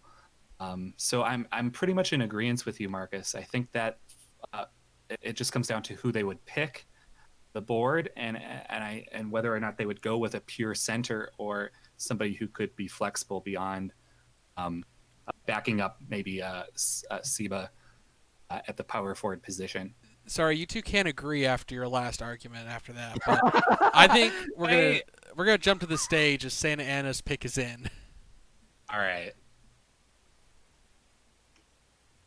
For the 42nd pick of the 2020 FBA Draft, the Santa Ana Spectrums have selected Shelly Bree Leonard, a forward guard striped hyena from Wyoming Herd University. Congratulations to you, Shelly, on becoming the number 42 pick of the 2020 FBA Draft. Once the Williamsburg Minutemen have confirmed their selection, I shall be back. And after that, will be the Seattle Summit. Thank you. Well, a bit of both, covering the guard and forward concerns potentially. So, Are there concerns with the guard position? well, I'd say the forward Guard- position is the one with. I think last night we talked about Jin Sun Lee questioning whether or not he would come back after his deal, considering he is due a pay raise. Yeah, I mean, the only thing I can see here is that they're looking for competition with Aquino and another player. Well, I'd say competition with JC Gold. I mean, obviously they just acquired JC Gold, and while he performed okay, I think in Seattle, I could see perhaps Santa Ana still wanting to kind of show that they aren't going to commit to him even after trading for him, that they want to see him compete for his roster spot. I think he is the more likely to start at shooting guard at the moment, but he still has to earn it. Yeah, and I think they're just ready to try to have that completely solidified at this point. That's really been the main concern for Santa Ana for quite a few years now, is trying to find that one player that can help elevate their scoring outside of Aditya. So I think that bringing in JC Gold was a smart move, but trying to be able to push that even further would really help make the team better. Yeah, and moving on to the Minutemen with their selection here. I mentioned a little earlier, along with Tennessee, the kind of team that always seems to have, two or three players in their bench that, you could see starting potentially. I mean, maybe not like at the highest level, but still a lot of great depth. And you kind of wonder what their thought process might be here. We saw them last night, I believe it was a center they went after, Alamin got Alamin. picked.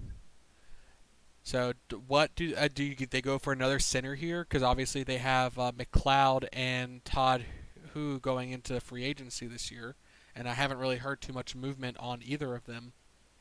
Don't necessarily think it's a good idea to pick two centers in one draft, especially if you don't necessarily know whether either of them are going to be starting ready for the upcoming season. I think you go here for guard or forward depth, regardless of the idea that you do have a pretty good, solid lineup in that regard. You always are looking for players who could prove themselves beyond that, and I think that's what's going to happen here with their pick. We have players like Jasmine Durand on the board, and I think Sheila Starr is still available. And I could also see them going kind of rogue with their position and picking up somebody like Fedora Severine. Mm-hmm. I mean, I have heard movement on the Michaela Marley front on their regards, trying to bring her back. So I kind of don't see maybe going for a guard unless they are just playing the safe bet. And I'm not so sure in terms of at this point. There's so many guards still left on the board. Who do you go with if you do decide to go guard? Yeah, I would say I would probably more so prefer going for the small forward position more so than the guard position.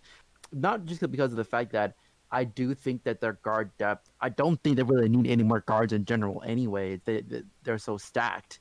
But also because the fact that really behind Renee Fiora, who do you really have? I mean, you have Chantel McNano that's there for one more year, but outside of that, there really isn't anyone that you consider being a strong candidate to be a primary backup for Renee.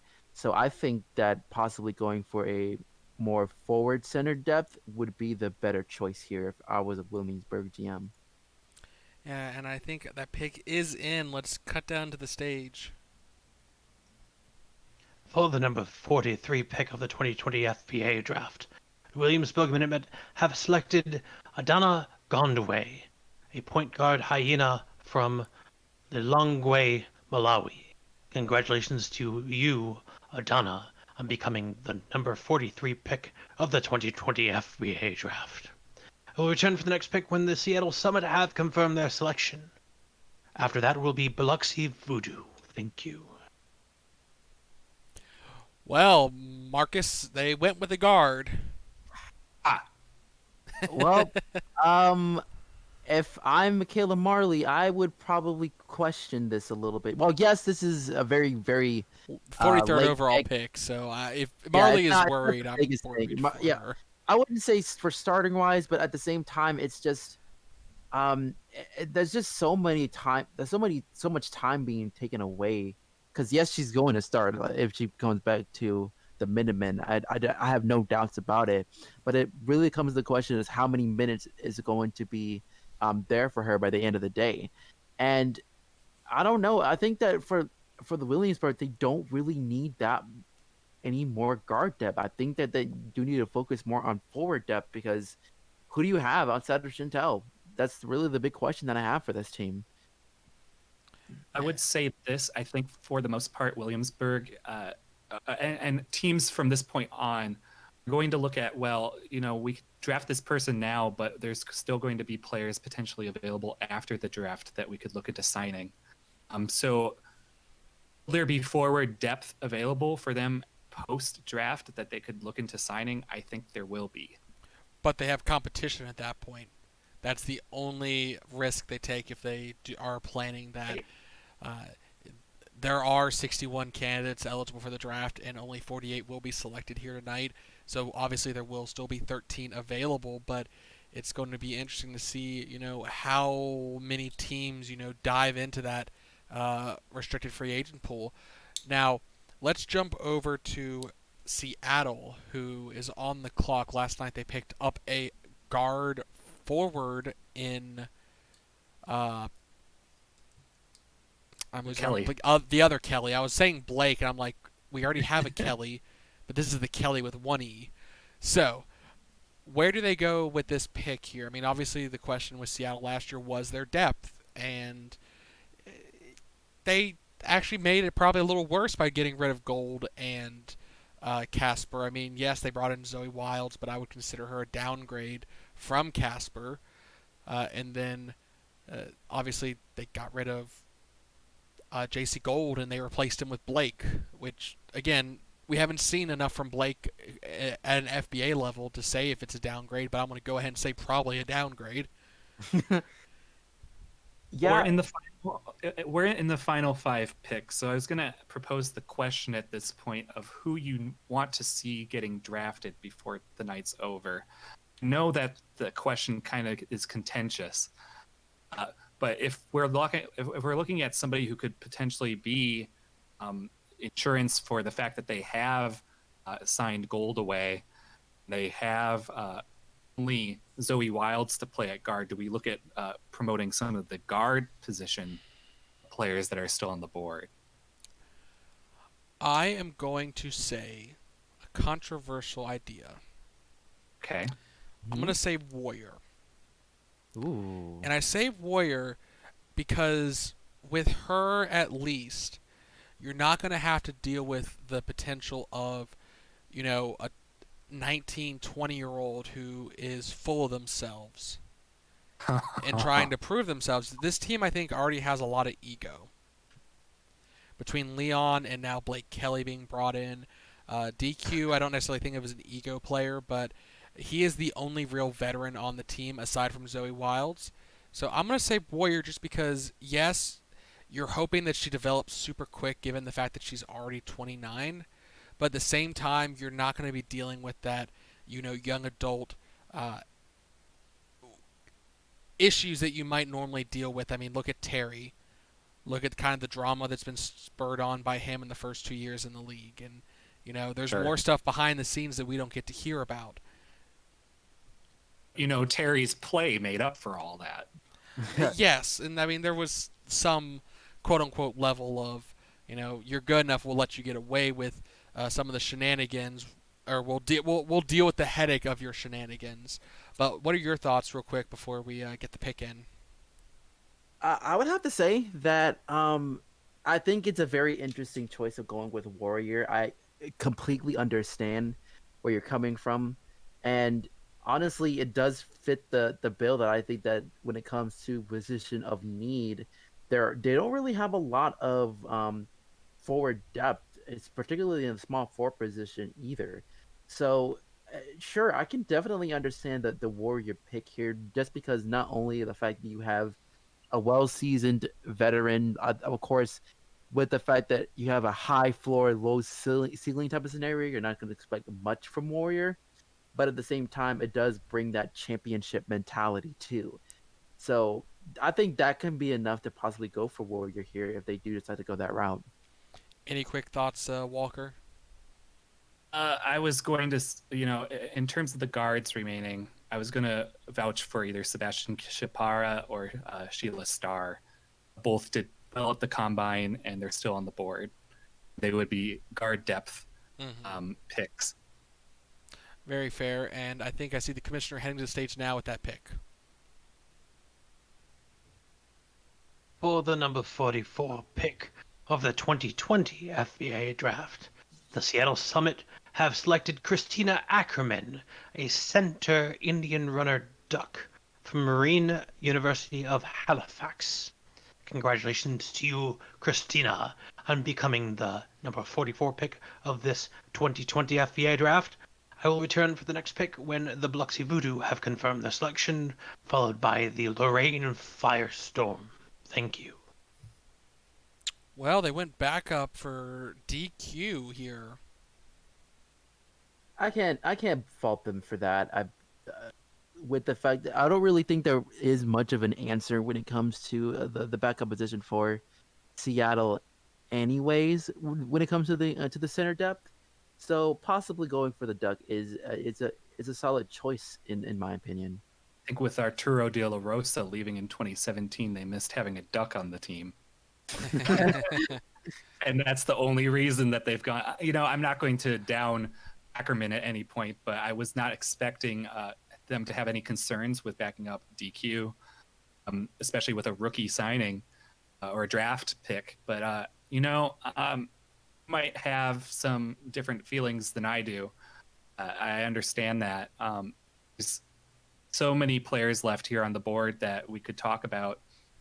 Christina Ackerman's one that we brought up a couple times earlier as being a potential center pick. And I think if you were looking for a center, she was the best one left on the board.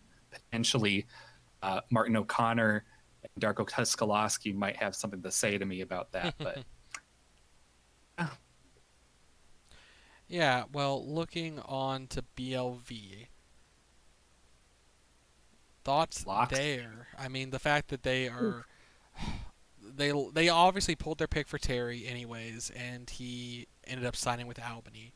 So they moved on from that, and now they've refocused on Kim. What do they say here with their pick? also aggressively going after Lowenthal right now. So they're also trying to get a starting 3 position. And I think I mentioned yesterday, but Lee Evans hasn't necessarily been the answer they've wanted at the power forward position. So you might be looking for somebody who could be a power forward. Well, they picked a River in the sign and trade. I figure he would be the power forward. I'm not so sure. You think he's going to do small forward? I think he's going to be starting for the team, but it's unclear right now whether he's starting at the 3 or 4. And so with Hayden Foster being picked yesterday as a guard, the first round, only thing I can possibly see here is you draft another forward.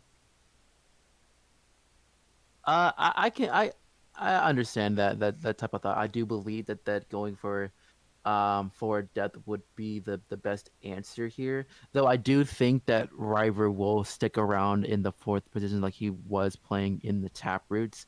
And with the fact that they are trying to grab Lowenthal as well, really just try to say that this is what they want their starting 5 to be, being the Kim, Andreas, Lowenthal, Rival, and Sterling, which is a very nice lineup that I would say that it's not as big of a downgrade as you would be feared as we did yesterday. But I will say that it really does depend on what Kim values more. Does he value being able to stay on the course with a team that has really been one of his staples here in the voodoo and So really. if Biloxi picks another guard here, what does that say to Yeah, keeping Kim We don't trust you're coming back. yeah, around?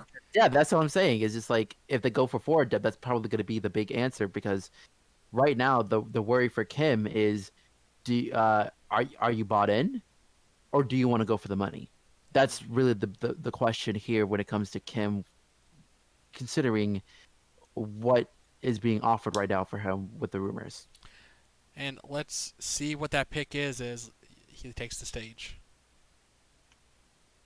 For the number 45 pick of the 2020 FBA Draft, the Biloxi Voodoo have selected Dylan Schock, a forward chameleon from St. Leo University.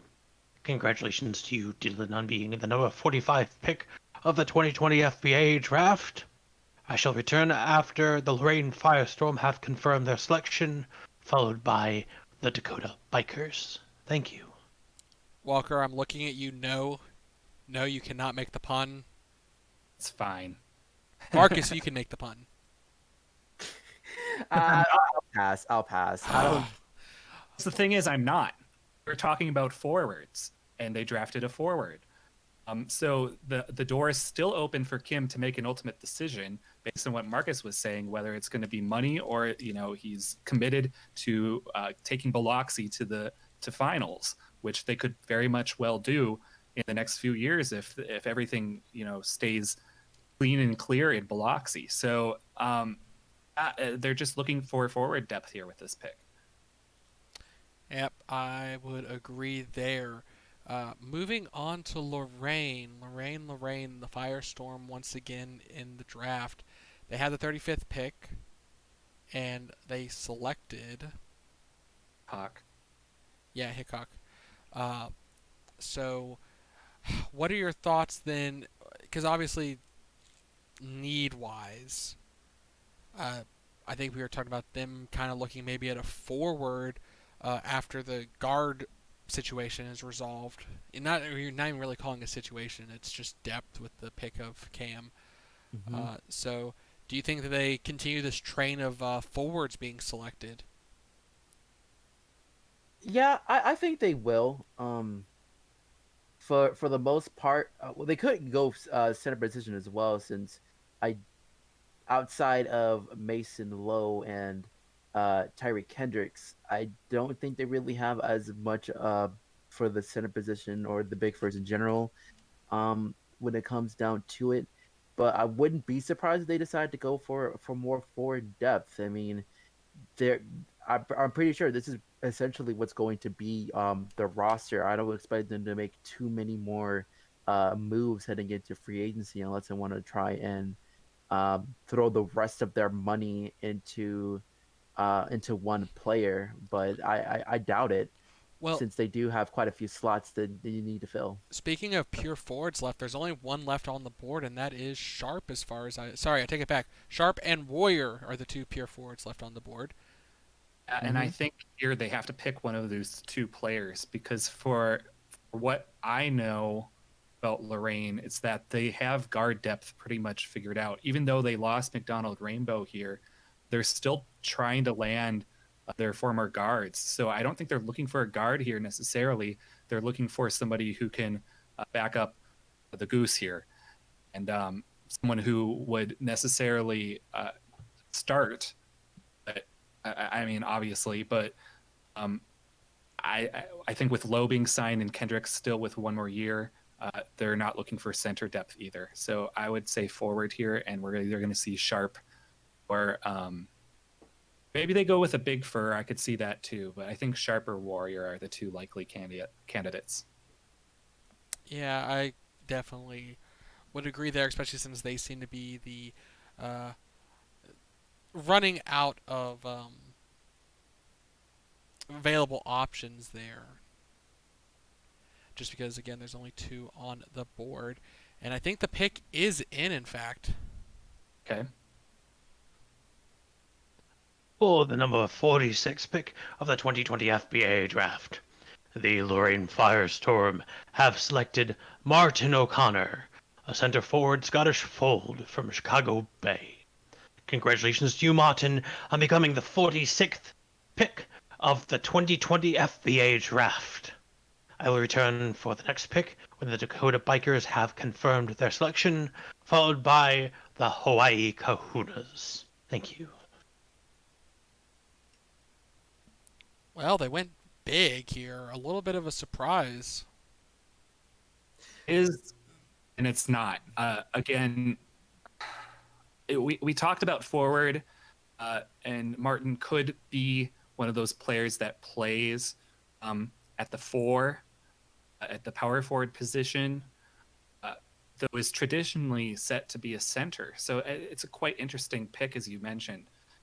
But it does have basically given it gives me the idea that Lorraine will be set at center, regardless of how free agency goes.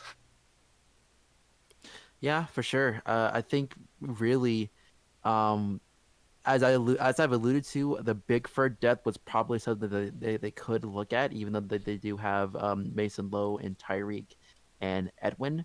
There aren't really a lot of other answers outside of those three when it comes to the Bigford depth. So it's not too much of a surprise here. They do have Agundio and Donica McNano to help with that small forward depth, as well as Anika Tonpo to fill in as well. So it really just depends on what they have. And as I said before, this may end up being what the roster is going to look more looking like, since most of their slots have been filled already. I pretty much would agree with that. So we're moving on now to the 47th pick, which is the Dakota Bikers. It's their only pick in this year's draft. No, It's the second to last. they picked What? they picked 17. Don't forget the Meerkat. What Bearcat happened when I 2.0. tried to- This is what happens when I try to take over for the Blue Jay who dropped something on the floor. I'm a peacock. I'm just gonna leave now. We got a couple I of feel picks for in. you. So Dakota, we only have 2 picks left to go. Let's figure this out. What are they doing here? Anybody. Anybody? Okay, they are picking Marcus Baylor at number Oh 47. no! We're not doing this again. I'm good. You're We're done? Good. You're yeah, done. I'm completely fine with where I am right now. Bobby Baylor. FBA is something you only do once, huh? Yeah. I mean, yeah. I have not gone back to college at any point during my time here on the booth. I don't expect to really play anytime soon. So there's no need Charity for ball. me Not thinking a 3-for-all. to. Nah. But anyways, going back into what Dakota gets, I don't really think it really matters too much. I think obviously the primary player that they want to bring back is Jonathan Lawyer. They have an opportunity to bring back Kuki as well. But really, though, considering that they only have 3 slots available, you're not going to really expect to see a lot of playing time when it comes to joining the Dakota squad. At this rate, it's most likely just picking whatever you feel is the most fitting for your team, and it could literally be anybody. Yeah. So I just went over the combine results, and the highest ranked player is still left on the board at this moment is Sebastian Chapara, and again followed closely by Sheila Starr. So one of those 2 players be getting picked in these last 2 picks. That will be kind of the question of the day. There's also Clark Duncan, could be a swing for or either Dakota or Hawaii when the opportunity is needed. Or when the opportunity presents itself. Yeah, I agree with Marcus. This is really up to Dakota on what they want to do to just help out. Sustaining their roster needs is priority 1 for them. Really, this draft pick could go anywhere. Yeah, just looking quickly at the roster, I mean, they have a number of forwards on the bench with Poitier, Marshall Anderson Rhodes, Samuel Panagoyan, and Dirk Canton. So I'd be surprised if they went pure forward. Guard-wise, they have a few on the bench, especially with picking up Snyman. So I could see them going a point guard here, even though they went one earlier in the draft. But I think the draft pick is ready.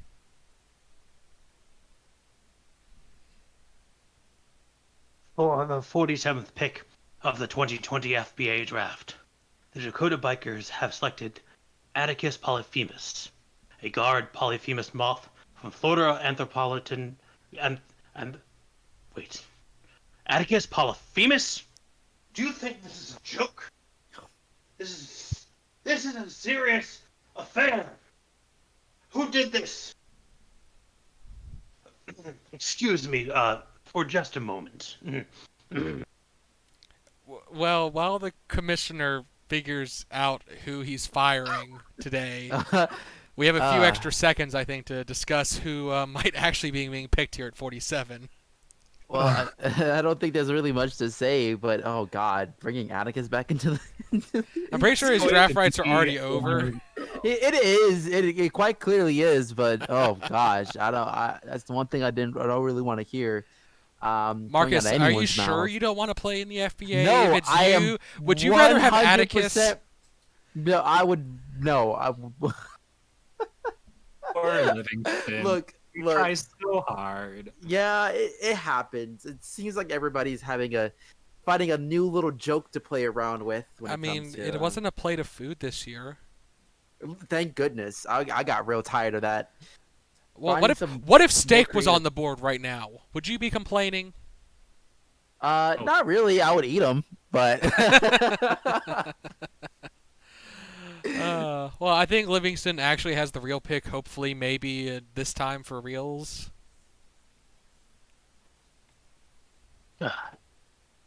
Terribly sorry for that egregious error. For the 47th pick of the 2020 FBA Draft, the Dakota Bikers have selected Sebastian Chiapara, a guard-forward Black Jaguar Transvaal Lion from Pred Tech of Tucson, Arizona.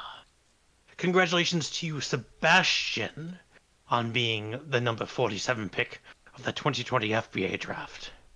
I will return for the very last pick of the evening when the Hawaii Kahunas confirmed to me personally their selection for the last pick of the evening. Thank you.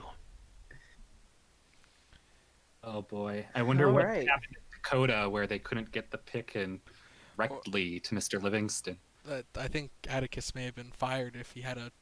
But did he get an internship at the? Where is that moth these days anyway? We haven't heard from him I'd for a rather while. not find out, but apparently he found a way to pay off one of the interns. That's for sure. Where did he get the anyway. money? I don't know. So, last pick, Mr. and Mrs. Irrelevant, 48th overall, going to Hawaii. Who do they go That's with where- here?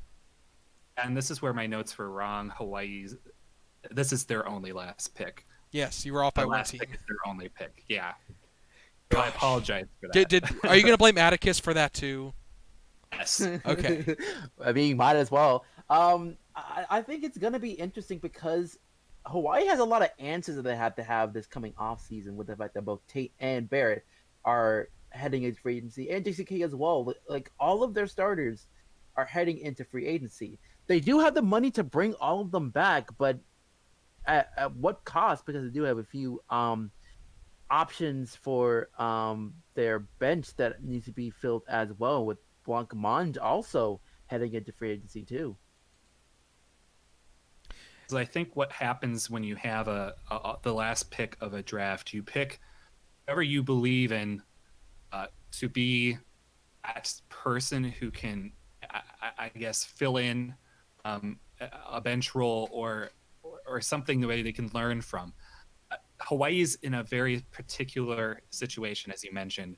You have that many free agents who are looking to sign back with the team. You don't really know which one is going to say, actually, this is my plan, so good luck. And then you have to look for somebody who could fill in roles. They don't have that opportunity right now. So this is going to be a very difficult last pick for them, actually. So let's actually talk about the last few 48th picks. Going back last year, we had Jericho Salva selected by Dakota. Hasn't really found any time on playing garbage minutes, essentially, for Dakota right now. Because this pick is the pick that goes to the team that had the best record. So not only are they picking a player who might be considered the worst of the drafted players, they're going to the arguably best team currently. Uh, Reed Carter, selected 48th in 2018, was bought out by Seattle after 1 year. Did re-sign with BLV, and is currently on a team. In I 2000, mean, well, I was gonna say one more team. Dakota in 2017, Giamba Kibea bought out in 2018 and hasn't played since. Yep. I think. so, Oh, ahead. go ahead. Okay. You.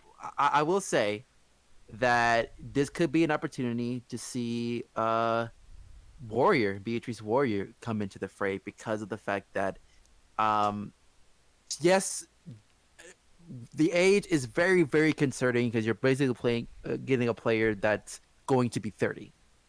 But considering the fact that how accomplished she is in the FLA, FAFL.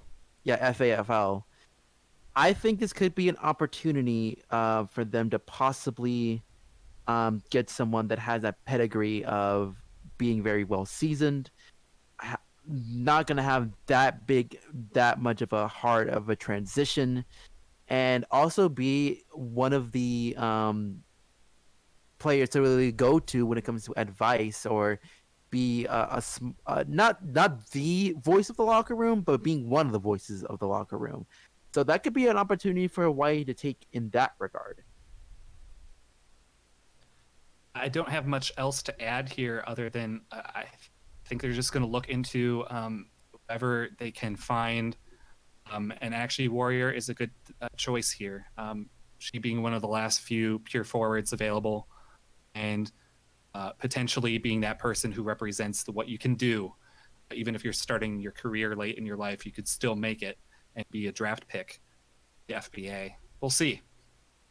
Yeah, I personally think they're going to go center here. I mean, obviously, Martin O'Connor I kind of thought would be the 48th pick if he had not been picked up already.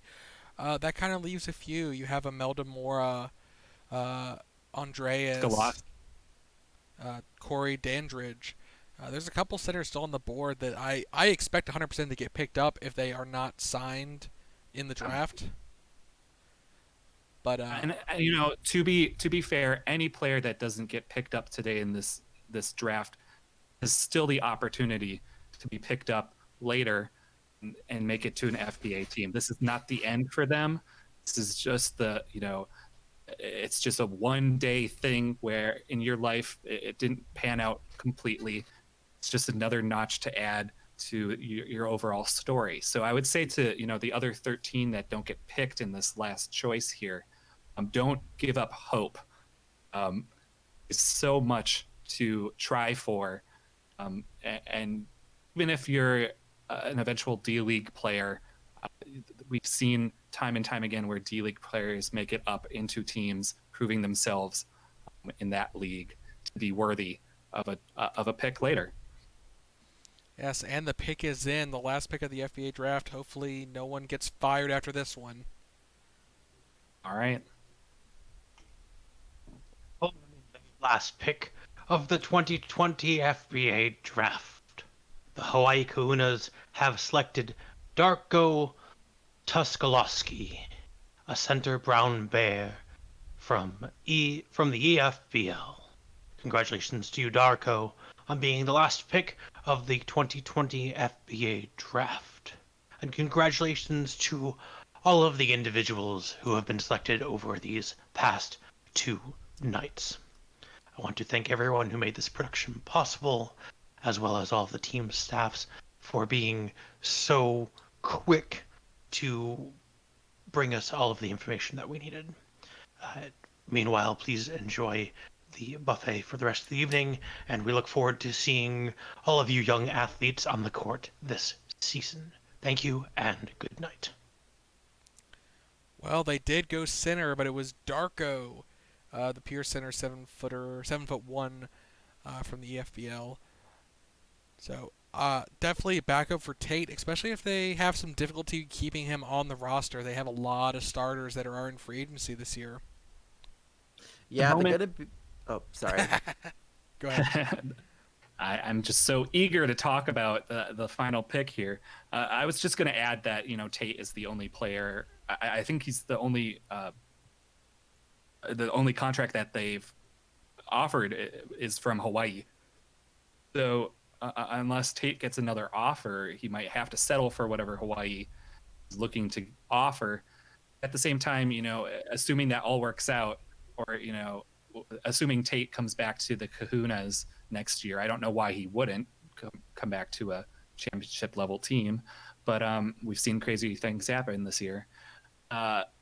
This is an opportunity for a player to learn underneath Tate, and Tuskolaski, with the experience in the EFBL, is already kind of building his career there. So he's proven to at least have some experience on the court. It'll just be a transition phase, and really going halfway across the planet to the other side to play in Hawaii is an interesting prospect for the young dude.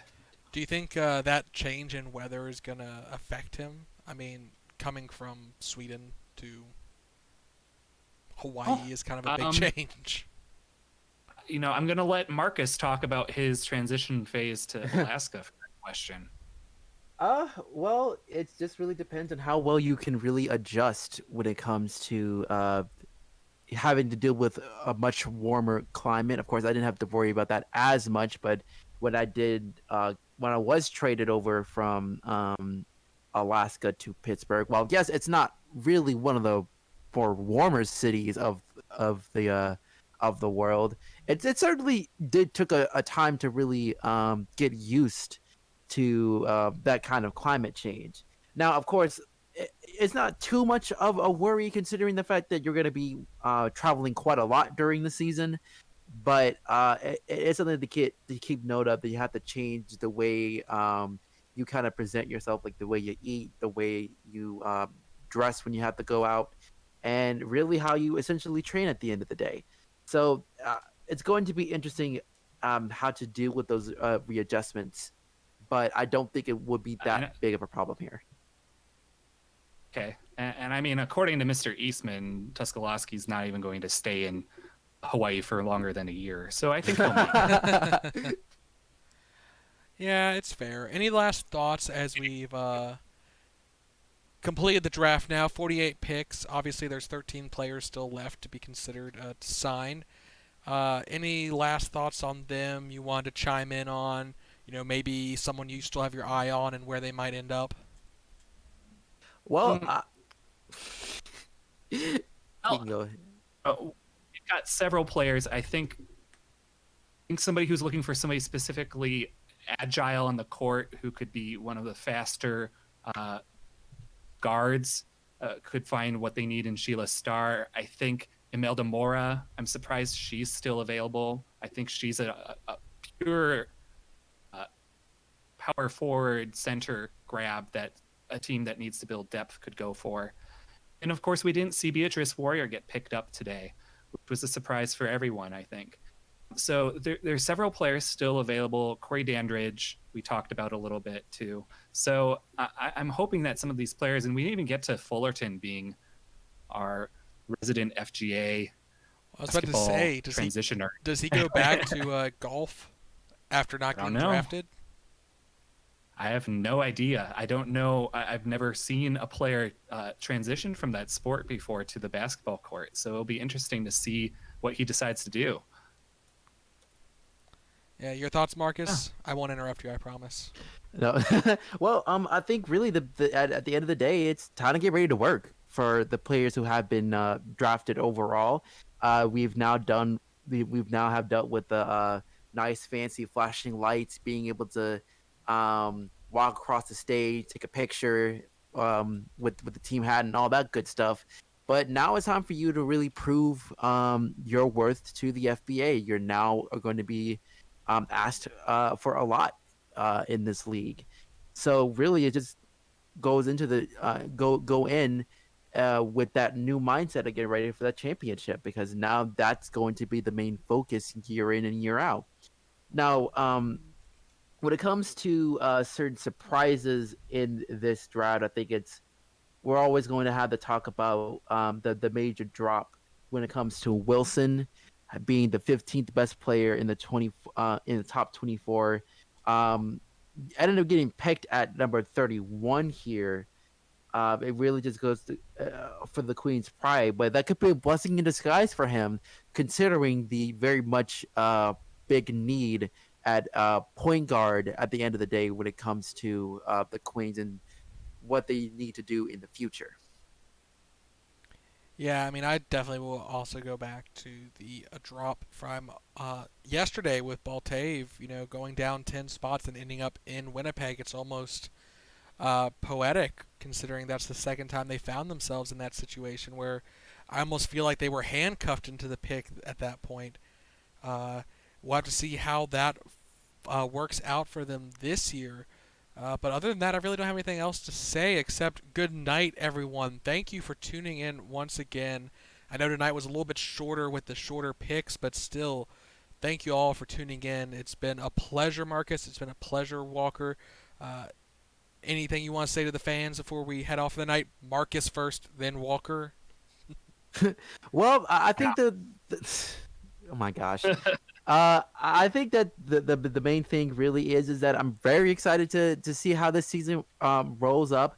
Of course, we won't be able to voice until much later in the opening night of the season for Halloween, as you know, as the Howlers get to go ahead and play their very first sports den, and I'm very excited to be a part of that against Bangor. Montana.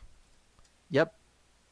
So that's going to be very excited to get a chance to work with that. Of course, we have a long time from then to now, from now to then, and it's going to be interesting to see how things fare in this young FBA season. Your turn, Walker. Thank you for giving me a turn, first of all. No, all joking aside, thank you guys for having me here on call the last 2 days for my first ever FBA draft. It's been an absolute blast. I've had so much fun discussing the different picks with you guys. I might not have been the best at it.